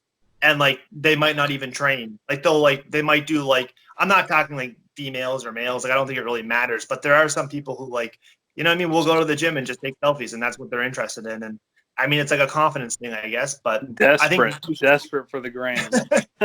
Yeah, it's just kind of funny, right? It's just like, but in terms of just starting this conversation off, so it's like, do you think that like how do you think social media has impacted fitness in terms of just like overall positive or overall negative? Overall positive, I would say that it's influenced it in a very positive way. I mean, it's allowed fitness to grow. It's allowed for people to have inspirations like me, like to have Christian Guzman and Rob Lipset, Max Tuning, all them, to be able to look up to and kind of get knowledge from them. Like we were talking about earlier, like what you give back to the fitness industry, that we're all a part of that because we have somebody that we look up to or watch that we can grow from and learn from. And then as far as like the negative aspect, it's really like it's the what I like to call the keyboard Kyles out there that sit behind the keyboard and want to send you hate mail and all that. Yeah, that's funny. I think that you bring up a good point though, in terms of just like being able to pick out the people who are like, like worth their time versus not worth their time. And I think that a lot of that has to do with like educating yourself.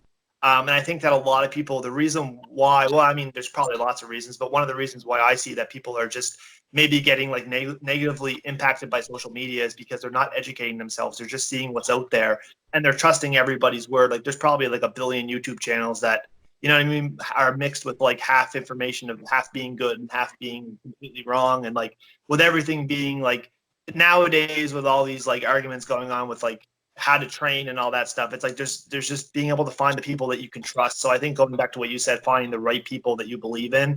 And I think that just educating yourself in the process But I would agree. I think that like fitness has impacted it positively. And I think that at the end of the day, it's your choice.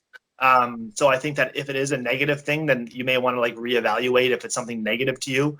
Or maybe find something that like is positive from it. Like, don't always think that like, I think the biggest thing that people do is that they compare themselves to others. And I think that like that's very important in terms of like having something that you believe in and working towards and like inspiring. It's almost like a role model that you have. But I think that at the end of the day, it's like you have to understand that like you're your own person, and like you have to be like people aren't transparent. Like some people will literally only post pictures or stories when they're in a good mood. And maybe like when they're having a bad day, you won't hear from them for like 3 weeks, and then they'll give an update and everything's cherry. You know what I mean? Everything's completely fine. It's like nothing ever happened. And I like that because I think it's positive, but I think that there needs to be a negative side. Like it can't always be positive. I think there has to be that negative side of it, because that's where you learn to like the person. Like everybody, like you can relate to people when things aren't going good just as well as when they're going well. Do you know what I mean? So I think that in terms of that, but yeah, so like, do you kind of agree with that, or like what are your thoughts? Absolutely. On just like, Yeah. I try to be as transparent as possible on all my social media platforms. Instagram is probably where you'll see me the most, besides YouTube now with the YouTube channels. But even if I am having like a bad day or something, I try to like put myself out there. You kind of do have to be vulnerable and put yourself out there, because obviously you're going to have, being on social media and stuff and putting yourself out there, you're going to have friends and create friends over time. And I have capable of like the distance of where I can hang out with them every day, but they care, and that's what really matters. Be transparent, put yourself out there. You'll know which people to cut off and which ones not to, and that's what's going to be what helps you grow is cutting the wrong people off and sticking, having a good circle, a tight circle that's there to have your back and clap for you when you accomplish something. So yeah. So I think for me personally, just to summarize, I think like it's a neutral effect. I think for me, just because I feel like it can be positive or it can be negative. And I think it's just mainly like, I mean, at the end of the day, we want it to be positive, but I think at the end of like, you have to consider like basically like your outlook on it, right? Like I think everybody's different in terms of their outlook. So I think personally for me, it's like you want it to be positive, but I think that like it is neutral. Personally for me, sometimes just with the impact of the fitness, just kind of like what I see out there. But yeah, just kind of moving it's easier to be able to relate somebody all the time who's happy or go lucky or in a good mood, and it's easier for them to maybe make your day better. But not everybody's all, your audience isn't always in a good mood too. So just being human, showing them that, hey, today is a bad day for me, they can relate, and that's what brings you together. Yeah, true. You can relate a lot more. So just kind of further expanding on that. So do you think social media has made achieving basically your fitness goals, just a generic fitness goal, like whether or not whatever you're doing for your goals, do you think it's made it easier, or do you think it's made it harder? I think a little bit of both. I think because it's become so saturated with both good and bad information that, it's, yes, there is a lot of good information out there and that makes it easy, but there's a lot of people out there who are putting out garbage content and wrong information. And that's what makes it hard is, it's like you wish you could just go through and delete all these accounts from Instagram and be like, nope, you're not putting out content anymore. Yeah. And it's funny because it's funny because all those accounts, like a lot of the comments are just like, oh, I love this. Oh, this is great. And it's like, it's almost like they're paying people to like, you know what I mean? Until you get one guy who's like, until you get one person who's like not afraid to stand up and be like, no, this is completely like false. And then everybody is like completely like against it. They're like 1,000 robotic accounts to go like it. Yeah, they're like boycotting that one person who actually like has something good to say, right, about like it. And it's just like, yeah, I think like going back to what you think, I think the biggest thing is just like, I think it's made it easier personally because like you have more exposure in terms of just kind of like how to eat and how to train and just kind of like all the different scientific literature that's out there if you're into that kind of stuff. But yeah, I think that like it definitely made it easier in terms of like doing like exercises. Like I can just go on Google. If I'm looking to perform an exercise, I can Google it and I can probably find a video. Or if I'm looking for different variations of exercises, then like social media is available to me to be able to explore that. Whereas before, back in the day, I mean, obviously I wouldn't be able to relate because I was in fitness the whole time with social media, but I could just imagine like maybe in the 90s, it's like you'd be walking into a gym and you'd be like seeing somebody perform a different exercise and you'd be like, oh my God, I never thought of it that way, right? Like you'd be less exposed to like all these different variations. And I think that whether or not a variation is good or bad, I think that it's still good in terms of just like the benefit that it provides because it's open-minded. It's like taking something new and making it different, right? So I think that whether or not it's actually effective, sometimes it can be bad because it could hurt you. But I think that like the open-minded approach and the creative approach that like people take to social media, I think it really allows you to kind of open your mind a little bit and just kind of think of things different, right? And just think of like different ways to use like a machine or a different way to train side delts. Maybe you don't want to go in there and do your traditional like lateral raises. And I think with everybody out there putting all out this different content, you can kind of pick and choose. And I think that in terms of like experimenting, like I think that the choice is yours. Like there's so many different things out there. So I think that like I would highly encourage everybody to experiment with it and just don't look at something and think that it's not good. Like experiment with yourself. And like if it's something that's good for you, then like share that. But like I think that with all the content out there, I think it's just like I feel like a lot of people don't try enough stuff. Like they'll just see it and they'll never try it. Right. You know what I mean? So they'll never know if it will work for them or they just don't stick with it long enough. I think that's kind of big in terms of that. So yeah, I just kind of want to move on in terms of do you think everybody do you think that everybody that's involved in fitness should have social media? Or what are your thoughts on that? I think yes and no too, on that as well, because, you know, some people are going to take the information they've been given and not disperse it in a positive way or in a way that's going to positively affect others or inform others. But I'd like to think that, you know, most of the time people who are learning the right information are going to put that information back out there for other people. Yeah. So it's, yeah, I kind of think that like it's up to your goals and it's up to what you're training for.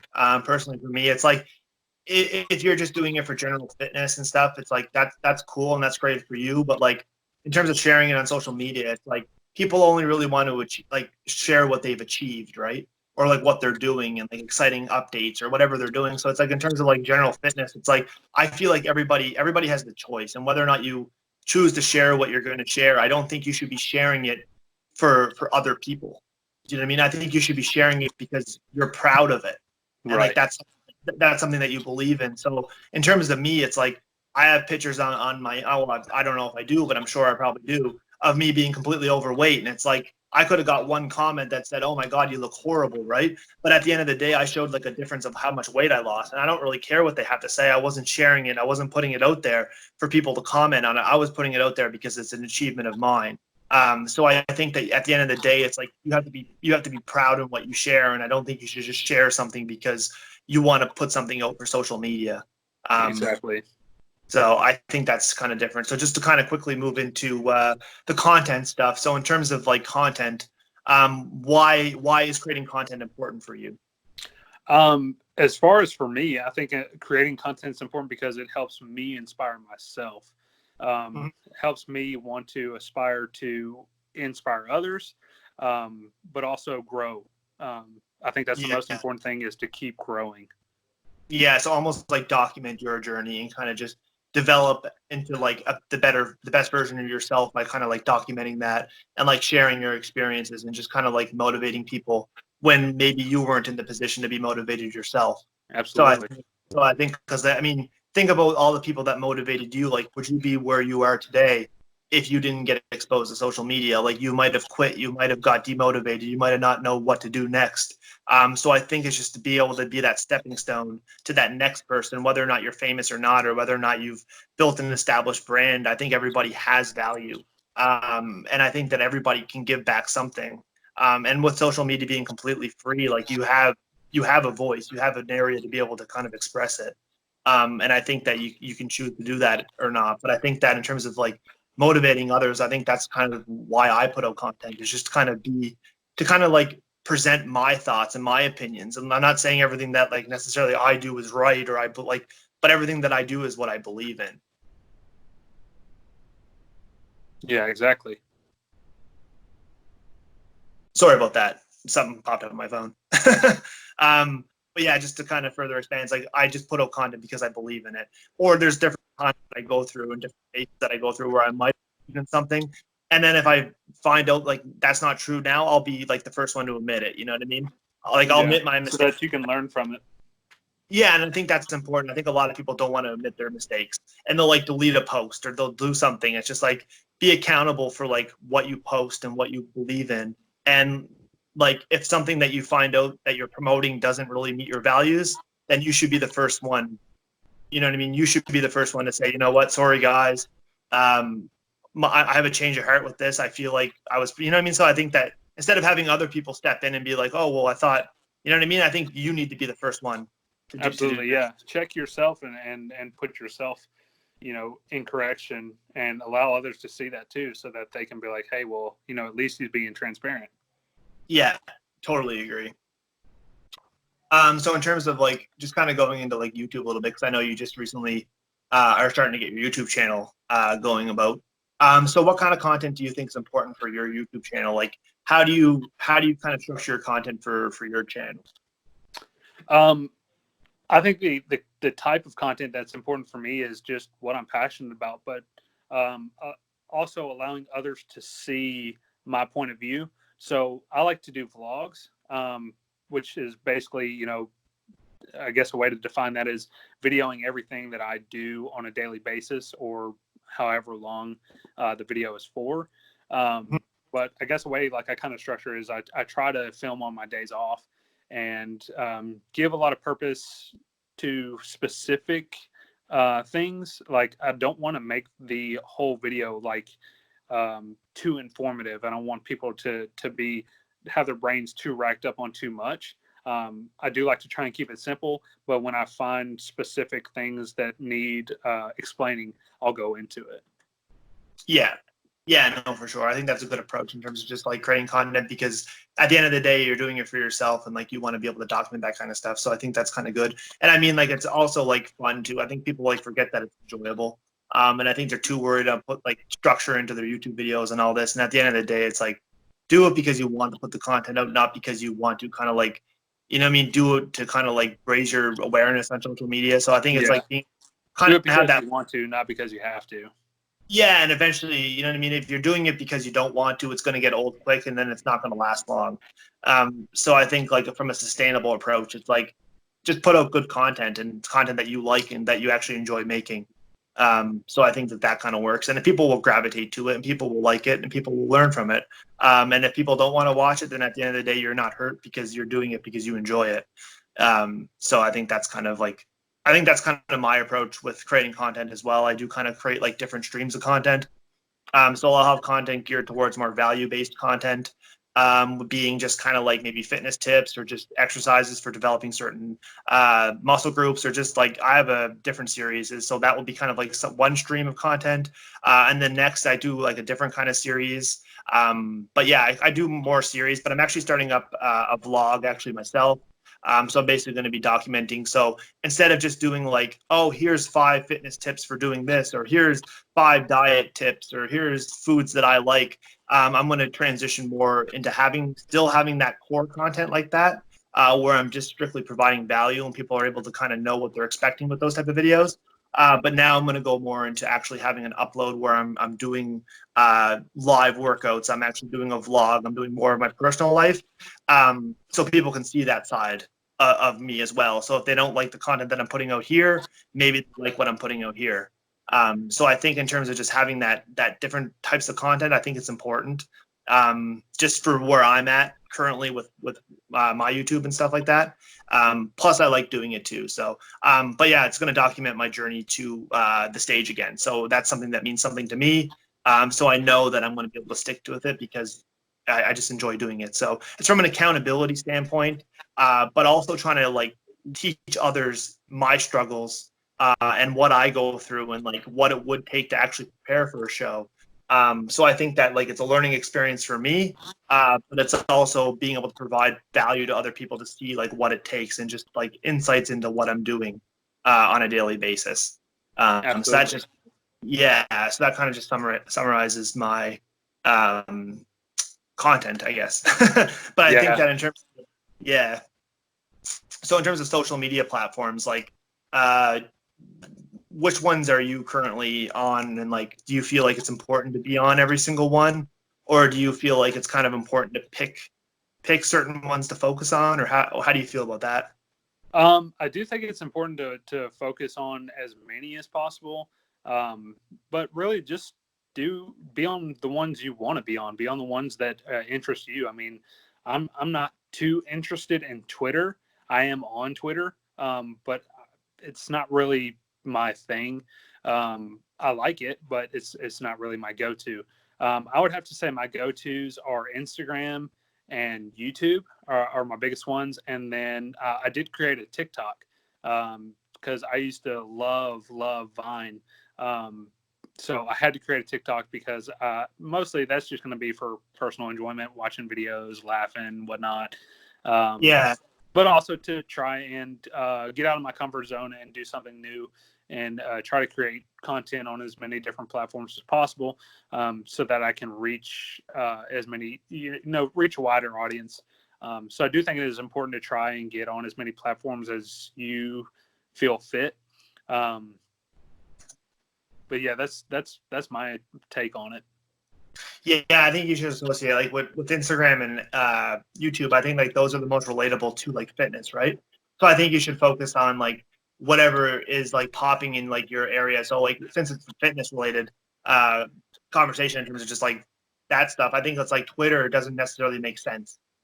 You can have Twitter in terms of just like general, like just to have it, but in terms of like promoting fitness content on there, I think like each platform means a different thing, right? Like if you're on Twitter, it should be like more geared towards like sporadic things and like tweets, just general thoughts that go. I know that a lot of people on Twitter are just like spewing out random thoughts and like all those kind of things. Whereas like Instagram, it's more like pictures and more picture focused and stuff. So I think in terms of like, and then like obviously like YouTube's long form content.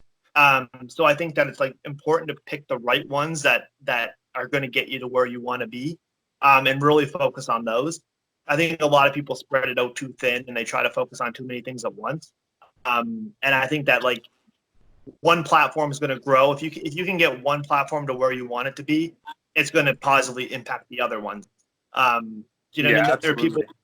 There's people that completely just blew up on Instagram, and then like as soon as they start like a YouTube channel, like they get like 10,000 subscribers in the first couple days. You know what I mean? Because everybody from their Instagram hops over to their YouTube. So I think it's just like being able to kind of drive your audience towards, if you're sending your audience to like every different one of your social media platforms, then eventually it's just going to become confusing. They're just not going to want to, you know what I mean? They're going to want to be able to whatever, like they're going to favor what they like the most. Like somebody might not like YouTube. So if you're on Instagram, then they're going to follow you on Instagram. But I think if you're throwing like too many links around on a too much of a basis, you're not going to really be able to like benefit from one overall. So I think you need to really pick what you want to grow and focus on that and have everything else like complementing that one thing, right? So yeah, absolutely. That's kind of how I see it. And that's kind of what I did for YouTube is I'm trying to grow my YouTube. So like Instagram is more on the back burner, but like all my traffic kind of gets geared towards my YouTube. And that's kind of the same direction I'm doing with this podcast. Like I'm uploading this podcast to YouTube. I'm doing video calls, so then it's more compatible for a YouTube format. Plus, I like meeting people and being face to face, and I think that it creates that relationship. It creates that more value. So in terms of that, like I think that's kind of my focus is just kind of putting out valuable content on YouTube and then letting everything else kind of fall in place. That's just kind of how I absolutely. feel. Like it's really gonna. You really just need to put the time into what you're passionate about the most. So like for me, that would be Instagram and YouTube. And like you were saying earlier, like that's what's going to lead you back to the stage one day. Like, it's funny you say that because actually this will be the first year that I ever step on stage. here in the summer of 2020. I'm looking at doing summer shredding in Texas at Alphalete with Alphalete. So I'm really going to be geared towards, creating my very own first series on YouTube, but also creating content that surrounds the idea and focus of me heading to the stage, what it's going to take to get there, and what I'm doing personally to achieve that. And so people will be able to go to my Instagram and my YouTube and watch me kind of evolve into the person that I'm going to have to work to become to achieve what I'm going after. And people will get to see that personally on those platforms. Yeah, I totally agree. And coming from somebody who actually did that myself, like actually creating like a series and stuff, I think it's 100% like worth it, and it's awesome. It's like it almost made my journey to the stage that much better because I was able to kind of look back on it. So I would highly recommend, like that's awesome for you that you're doing your first show, and I hope that you love it because it is definitely like a process. And it's like something that like even doing your first show, it's like something that you don't get used to ever. So, and there's like so many ups and downs, and like I think that goes back to being like transparent with your content, right? Like you can't be like 7 days out from a show and be recording a vlog and being like, oh, everything's going great. Yeah. Like everything is complete. It's like, no, it's not going great. Like I'm friggin' hungry. I want to eat. The only thing I can think about is how dehydrated I am. And like my workouts suck. Like, you know what I mean? It's just like, you have to kind of be able to say that kind of stuff, but also put it into perspective and kind of give like a positive outlook to like making people want to do that and making people like understand that like every day is a struggle when you're on prep, but like that's what you're doing, right? So it's like, but also being able to motivate people and then like, at the end of the day have something to look back on to kind of like better yourself, right? So I would definitely highly encourage that, and I think that's a great idea, is like starting a prep series. And I think that goes back to like aligning towards what you were doing anyways, just in general, right? With like vlogging what your life and vlogging your fitness and just doing that. I think that creates a whole nother like that creates a whole nother level that gives something like more I wouldn't say more value, but more specific purpose, right? It's just like people are knowing what they're expecting you to prepare for a show, right? So they kind of have an idea going into what they're watching that it's kind of show related and that you're doing your best to do that. So I think that that's kind of cool in terms of just vlogging your content and just kind of doing a show prep series. And that's the same thing I'm doing and that I did in the past. And just from an accountability standpoint, it's like the most enjoyable experience. But there are going to be 100% days where you're just like, I don't want to pick up the camera today. Yeah, absolutely. So, and it'll allow me to be transparent through the stuff that I'm going to be going through. And it's almost like, when you used to come home from school as a kid watching cartoons and stuff growing up, they'd only put out a new episode every week. And that's what I guess like my audience will get to look forward to is like, oh, we saw what he went through this week and now we're going to see what he's going through this week. And therefore, going forward. Yeah. So it's good from like a value standpoint because you're giving somebody else like some useful information when they're doing like their show prep. Because I always like love watching show preps. Like I'm literally searching YouTube for show preps. Like I've been searching like natural bodybuilding show preps and stuff like that. And I love watching other people. So I hope that people find that same value out of what I'm doing, right? But I think that like I mentioned before, there's that other aspect where you're doing it for yourself and you're doing for something to be able to look back on yourself. So the 2017 summer shredding of Christian Guzman was what really I think back then that's what really planted the seed for one day. This is where this is what's going to motivate me to step on stage. And so now here I am 3 years later, and because of the influence of this and inspiration of this, that has allowed me to give me the idea of what I want to go for and work towards that. And now here I am 3 years later, finally getting around to it.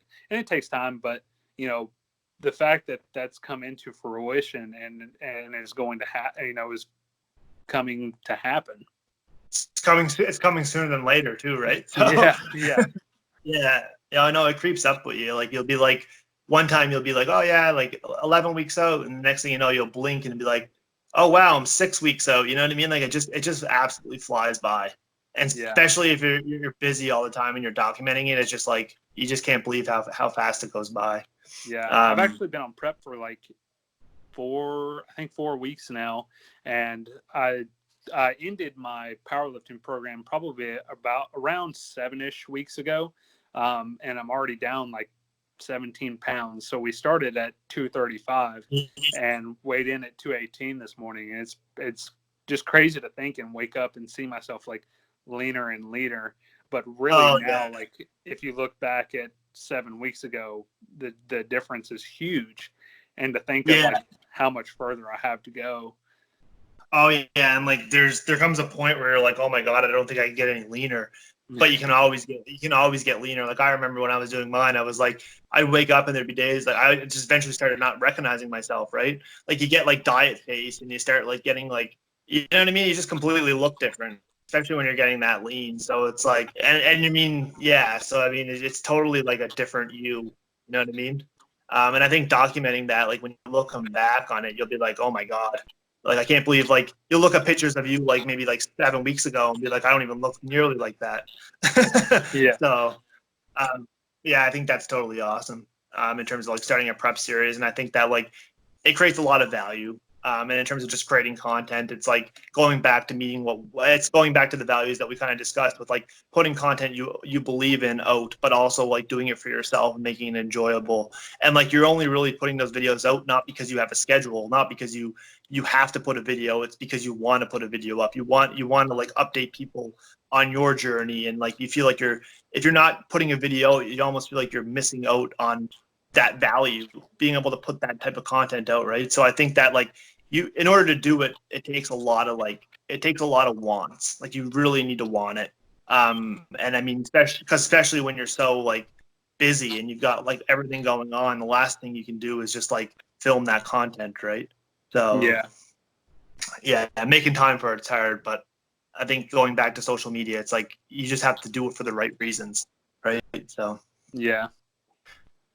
So we're just going to take one more break, and then we're going to move into the last subject. So the last subject is actually going to be like working in the fitness industry, and it's going to be just kind of like a quick subject. I just kind of want to get your thoughts on your experiences at GNC and just kind of like maybe how it changed your perspective and currently like what you do there, and just a little bit about that, just to provide some value with people that might be interested in working in it or people that are currently like wondering what it's all about. And coming from my background, like being a coach, it's like I want to be able to help provide that kind of insight as much as I can. So we're going to dive into that in about 15 to 20 seconds. So we'll be back after the break.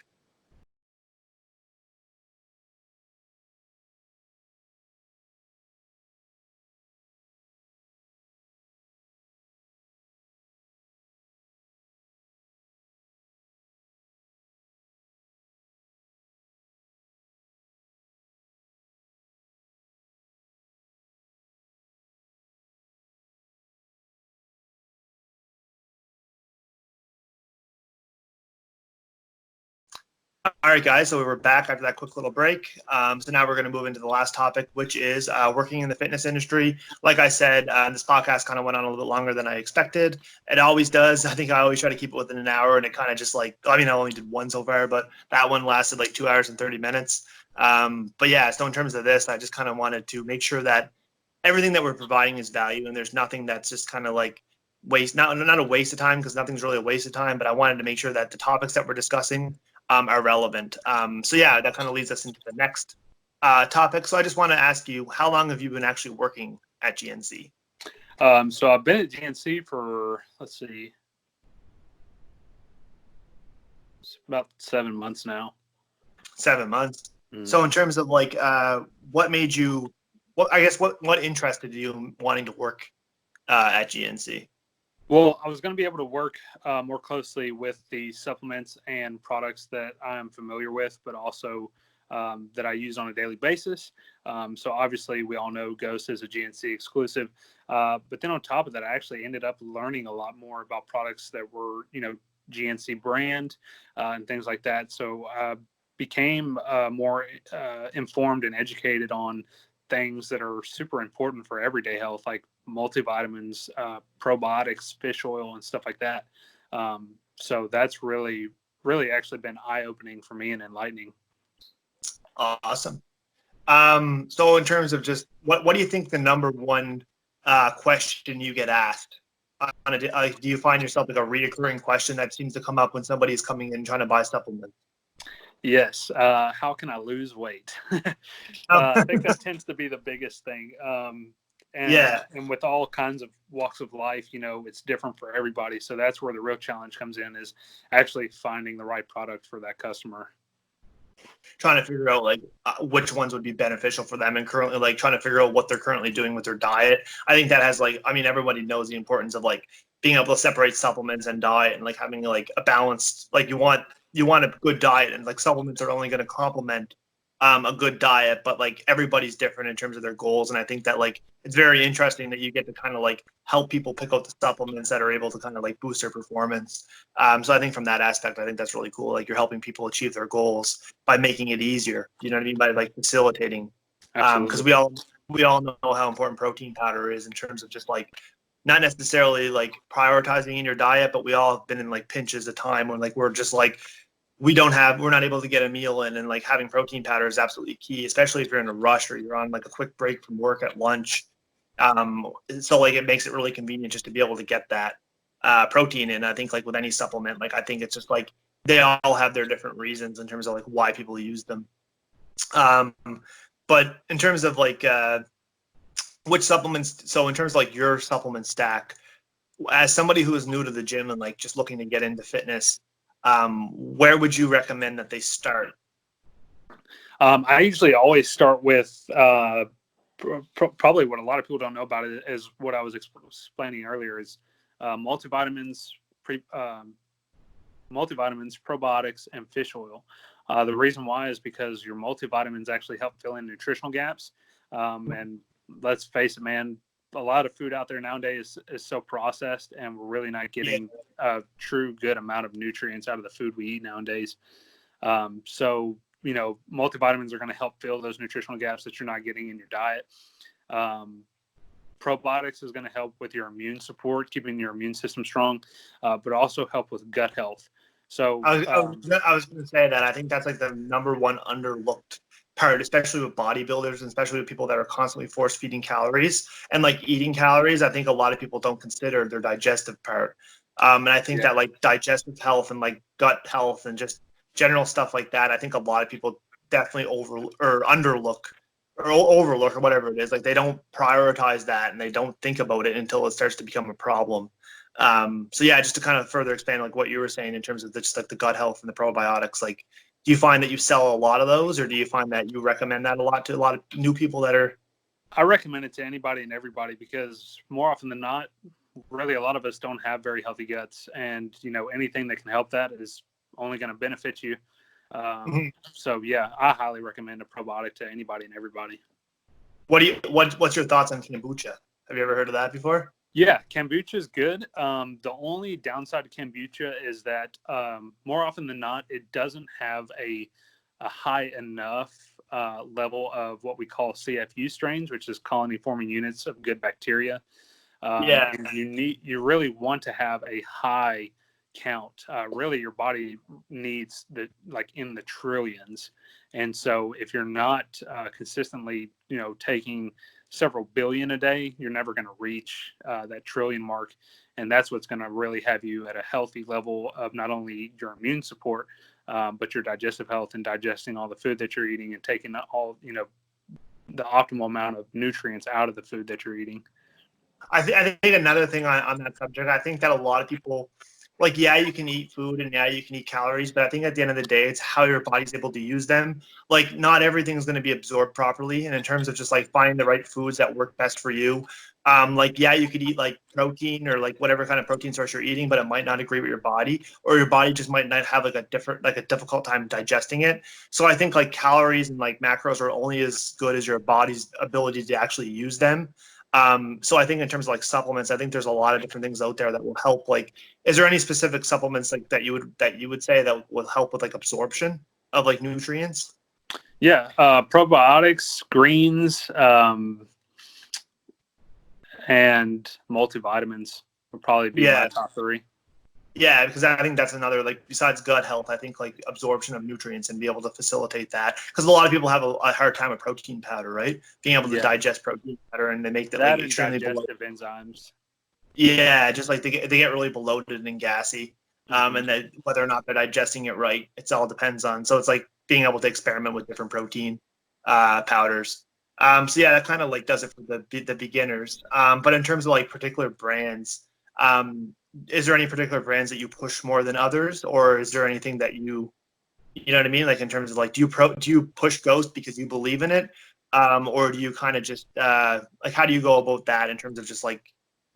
Well, with working with GNC, I try not to create any kind of conflict of interest, because a lot of people outside of GNC know the fact that I'm, love Ghost, and that's what I use personally. But when it comes to like, I work for GNC, so I am going to push GNC brand, and because it pays the bills. So like, and because I believe in a lot of their products too. So like I said, the multivitamins, probiotics, fish oil. I mean, even though I do love Ghost, like Ghost doesn't offer those things at the moment. Well, Ghost did actually have a fish oil, but I think they're revamping it. But I think as far as the market goes, I think honestly GNC has the best products as far as those go. But when somebody does ask me what I use, I do tell them Ghost, and I'm going to be straight up with them and tell them everything I know about it and why I use it. Yeah, I think that's kind of good in terms of just like being able to like have that, that ability to kind of push the products, like obviously to pay the bills with like the GNC brands, but also to actually like explain people like what you personally use and why you use them, and just like let them make the choice themselves on like what they want to do. Like I think you're there as kind of like that facilitator in terms of like helping people like, obviously achieve their goals, but find the right products. And like maybe somebody like doesn't like Ghost and they try it, but like for you, that's been a personal preference of yours. So it's like, you necessarily don't want to push a product too hard on somebody, I think, but like also you want to be able to give like which products are good and which products aren't, and just kind of like ones to stay away from. And just, so I think like that is really good. Like, I feel like that's a really good part of your job. Like, I feel like that would be really rewarding, just like being able to like let people get the info and allow them to make the choice. And just like provide them with that info. Right. Yeah. So yeah, just two more questions. So in terms of, or not two more questions, but two more topics. So in terms of the products, like, is there any one particular supplement that you feel is mismarketed? Oh, that's a good question. So if there's one product that you think that's on the shelf that just you would completely not necessarily not recommend, but you think that it doesn't really do what they claim they do the most, like the product that does that the most. I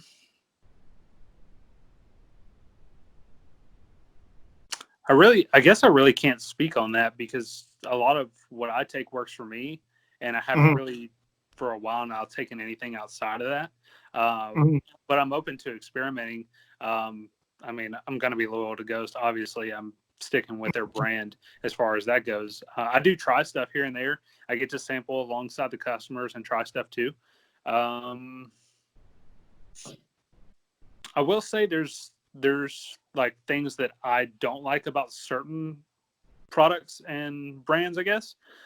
So like, I guess I won't say any brand in particular, but there are brands out there whose like their focus on their pre-workouts could be like to give you the tingle effect and things like that. I don't look so much for as like the beta alanine and the tingle effect. I want the drive.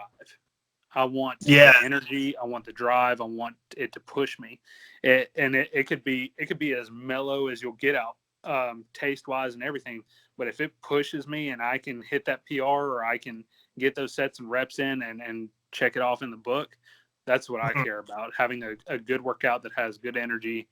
I don't care about the itchy face and lips and ears and all that stuff. Yeah, so sustained energy, just basically something that's going to help improve your performance versus like how you feel. Do you know what I mean? So like my stack right now, before my workouts right now, I was going to ask you is what's your current stack? Yeah, my current stack right now is Ghost Size, which is their creatine.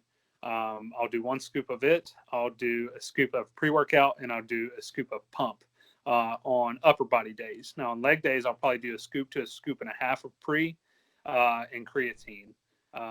But I usually don't use pump on leg days, just because I'm not necessarily focused on hiking my pants up and taking a picture of my quads and stuff. Not doing some hardcore body shredded. But yeah, that's true. Yeah, that's my stack. So just to kind of like answer on my behalf. So in terms of like going back to the supplements that I feel like fat burners are completely like, a lot of them are kind of like overhyped from what I've seen and from what I read, like whether or not they boost fat performance or not. I feel like a lot of them are mismarketed. And basically maybe they're like more caffeine driven, or whatever the science is behind them. But I think that like maybe I think a lot of people, because they think that it's fat burners, they're going to be able to do it, whether or not their diet's in check. So I feel like it's a mismarketed product from like I think a lot of people just think that they're going to be able to take this product and that's what they're going to be able to get no matter what they do. But I think that like a good fat burner to me would be something that would facilitate your weight loss. So like when you are in a deficit, you have to, in order to lose weight, everybody kind of knows you do have to eat in a deficit. So I think that like once you are in that deficit, it's going to facilitate that. So I'm not saying there aren't obviously good fat burners out there, but I think generally it's kind of like mismarketed to like what they want to do, sell the product. And I think at the end of the day, it does come down to selling the product. But I think that's kind of like mismarketed towards, Now that you say that, actually, like, so like Ghost has Ghost Burn, which is their I think their L-carnitine to help with weight loss, which is actually an amazing product too. I'll actually use it sometimes I'll actually do like fasted cardio with it. And I'm not too big into like intermittent fasting or fasted cardio because I don't really think it makes a difference in my opinion. But I will actually, like, if I'm going to get up early and I don't have time for a meal and I'm going to go straight to the gym and do cardio, I'll do a scoop of Ghost Burn and use that. But now that you say like the kind of like the misinterpreted or like products that are being put out there that aren't really doing what they say they're supposed to do, I think that thermogenics actually nowadays are over caffeinated to try and get the heart rate to stay in a fat loss phase. That's kind of what I was trying to say. That's you know what I mean, what's being pumped with, like, but I just didn't know how to say it, or I didn't really know. You know what I mean? Like, I knew that there was something to do with that, but you have a better explanation. That's for sure. Yeah. So kind of like further expand on that. So like why, like in terms of the caffeinated stuff, like can you kind of explain like why it would be that way? I bet I would just be willing to say that like brands are trying to increase the caffeine, like I said, to keep you keep your heart rate in what's called like a fat burning stage. So once you reach a certain heartbeat per minute, your body goes into like using fat as a fuel source too. And I think they're just trying to push that boundary, and a lot of people aren't doing a lot of fact checking and researching on their products. Honestly, if I was going to do something like that, I would probably look for a product that was multi-formulated to help with multiple different areas of fat loss. So like not only a thermogenic, but a CLA and a watershed and things like that to help attack different variations of where fat storage is and things like that. So to kind of take like a more comprehensive approach rather than looking for that one product that's going to get you, you know what I mean? Like you obviously want to take a product that's going to do the job, but I think that like there's a lot of different factors that come into play when you're looking to do that. So I think like that goes into stacking products, and that goes into like the importance of actually having the right, like knowing, and I think that's where you come into play in terms of someone who like works in the supplement, being able to provide guidance to somebody who's like coming in there thinking that a fat burner is going to allow them to do what they want to do, right? And I think that like being able to pair them up with products, like saying, yes, this will help, but if you put this in it as well, you're going to be able to like get better results, right?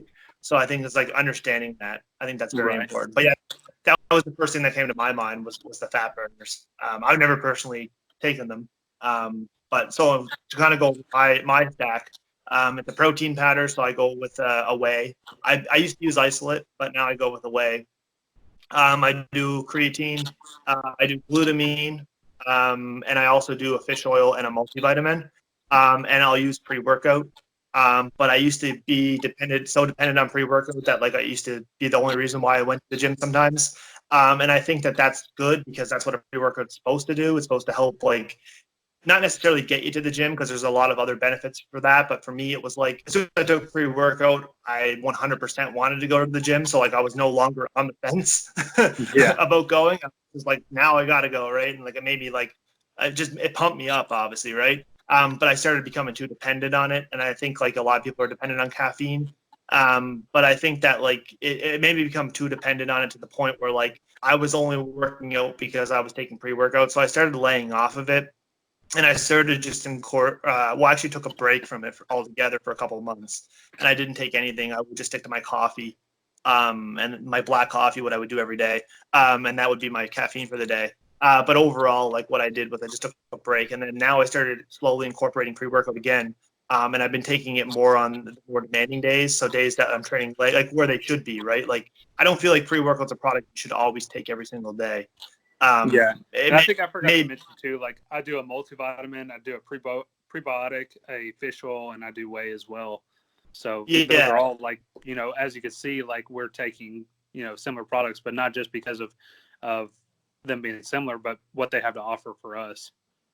Yeah, and I mean everybody gets different benefits out of them. Like everybody's doing it. And like for pre-workout especially, like I'm not doing it to take it every day. I'm doing it because I want to help to increase performance on days that I might need a little bit of extra boost, you know what I mean? So, I mean, whereas before it was like, I'm just taking it to take it because that's what you do before a workout, or that's what you see people doing before a workout. Like if you go on social media, or not social media, but YouTube, when you're following people's like all these bodybuilders and stuff, they're taking pre-workout before every single workout, right? And it's like, oh, well, I must have to do that, right? So it's like, for me, it's like I kind of got off that bandwagon thinking that I have to take it before every workout, and I really only take it when I need to pick me up. Or if I'm like training legs or I'm training back, I'll take it because those are a little bit like more demanding. But I think another thing that I like taking it for too, or not necessarily I take it for, but I think another good thing about pre-workout is taking it before like you train like a weak body part. So like, let's say like you might think it's silly. Like let's say you have an arm day, you're taking pre-workout before you train arms. Like you might think like, well, it doesn't really take that much to hype me up before arms. But like if that's going to help you kind of give that motivation to kind of like bring up a lagging body part, I think that kind of makes sense as well. So in terms of just to summarize, I think it's like to help increase on the days where you need a little bit. So like they would be like your legs and your back, or the days where you just want to like, or if you want to do it more towards like a weak point style and just kind of like focus on like things that you want to have a little bit more energy for. Because like, let's be honest, if forearms is something you want to bring up and you got to go in and train forearms, I'm not going to be hyped to go to the gym to train forearms. Like if that's what's missing in my physique is a nice set of forearms, and it would really complement my biceps. My coach is like, man, you got to bring up those forearms. Those are looking scrawny. You know what I mean? If I take a scoop of pre-workout, I guarantee when I go in there and train forearms, I'm going to be doing like way better. I want to be in way better spirits, right? So yeah. I think like coming from like a weak point standpoint, I think like it motivates you. But yeah, so I think that's going to like do it in terms of the subjects. Is there anything you want to add on that last topic just before we kind of get to the end here? Yeah, I just think it's super important to do your research. Look up, you know, multiple different forums, multiple different sources, and try and find what's true to you, because not what everybody takes is going to be beneficial for you. You have to find what works for you. So. Yeah, and I think just to kind of summarize that, I think that's really important. I think that's kind of like the message of the podcast, really just in general, like my whole approach is like, I think that a lot of people don't do enough research, and I think the most important thing you can do with any aspect of your life is basically like educate yourself. And like I think a lot of people miss that. I think a lot of people like don't take the time to properly educate themselves. And I think the like being with this podcast and everything, like with the goals, like I mentioned at the start, like being able to inspire, motivate, and like educate. That was one of my like principles with the podcast. That's kind of why I like putting out this type of content, because I want to be able to have content that I feel is valuable to people and being able to put that out. But I think this is another way that you're able to educate people. So I think that taking the time to properly educate and like asking people who like are like aware or up on the products, like if I went into GNC, I would have an expectation that they would kind of know a little bit about the products, right? So it's like being able to not be afraid to admit that you don't know something. And I think a lot of people are just like, they'll never get to the next level, or they'll never get to where they want to be because they're just scared to admit that they don't know something, or they don't want to go into, or they don't want to go into GNC because they feel like the guy's just going to press a bunch of products on them because he's trying to sell them stuff, right? So, but it's like it's the reason why is because they're not educating themselves. Like if you went into GNC and you're a little bit educated, you'd be able to be like, well, I don't think that's right for me, right? And then you'd be able to kind of like go back and forth with the person who's working. But I think that like just taking the time, I think that kind of really hit home with the podcast just in general. It's just kind of like being able to take the time to actually educate yourself with anything that you do, whether or not you're posting content on like Instagram or YouTube or whatever. I think that like putting out content that you believe in and not just following trends, because eventually somebody's going to call you out for something and then you're not going to be able to back it up. And then that's kind of where you just kind of disappear. And it's like, I'm just putting out content. Yeah, it's like I'm a fart in the wind. Yeah, it's like you're just putting content out to follow a trend versus like actually putting content out because you've experienced something or you've had some type of value to add to that, right? So Right. So that's going to do it. That's going to conclude episode 13 of my East Coast Fitness podcast. I just want to thank you first of all, because it does take a lot of time in terms of year end, and I know you only get a couple of days off a week. So I definitely want to. I appreciate it. Yeah, no problem. I definitely appreciate your time in terms of just the value. Like I said, I wouldn't have reached out to you or I wouldn't have contacted you if I didn't feel like you were perfect for the podcast and that like we kind of had some value to share. So that's kind of like I said, going back to what my value of my podcast is just to find people like Taylor, who I feel like consistently demonstrate like being able to motivate people. And like somebody might watch this. I don't care if 3 people watch this podcast or 4 or 5 or 1 person. Sometimes all it takes is just that one person to kind of maybe watch this podcast and decide to go into GNC to buy a supplement that they may not wanted to do, or maybe feel the confidence to go in and try powerlifting, or just anything that they want to do. I think that it just takes that one person. And that's kind of my goal, is just to kind of like reach people in that regards and try to like allow them to become the best version of themselves. And I feel like you're kind of doing that in terms of what you're portraying and what you're putting out there. It's like you're not 100% perfect, and neither am I, but we're trying to become the best versions of ourselves. And we kind of share that same passion with fitness, right, in terms of doing that. Absolutely. So that's the goal. Yeah, so that's the end result. So I just, if everybody could definitely like the video, subscribe to my channel. I do put out a lot of great content. Like I said, like it does take a lot of time and effort. And I'm going to be putting out consistent content. So I would appreciate everyone could hit that subscribe button, and also turn on the bell notifications as well, because I do want to make sure you get notified. These podcasts are just going to be uploaded as I kind of get in contact with people that I feel are. So if you're kind of wondering where these podcasts are coming from, I just feel like they're value and they're great to upload on my channel. So you can expect podcasts just like this, along with, like I mentioned during the podcast, I'll be putting out informative content, and I'll be documenting my process to the stage as well. So that's all going to be coming in the future. So definitely stay tuned for lots more content. Like I said, once I get it up on Spotify and once I figure out Spotify, it's really just an upload minutes thing. So for now, we'll be on YouTube. Don't forget to be inspiring, stay motivated, and continue to push your limits.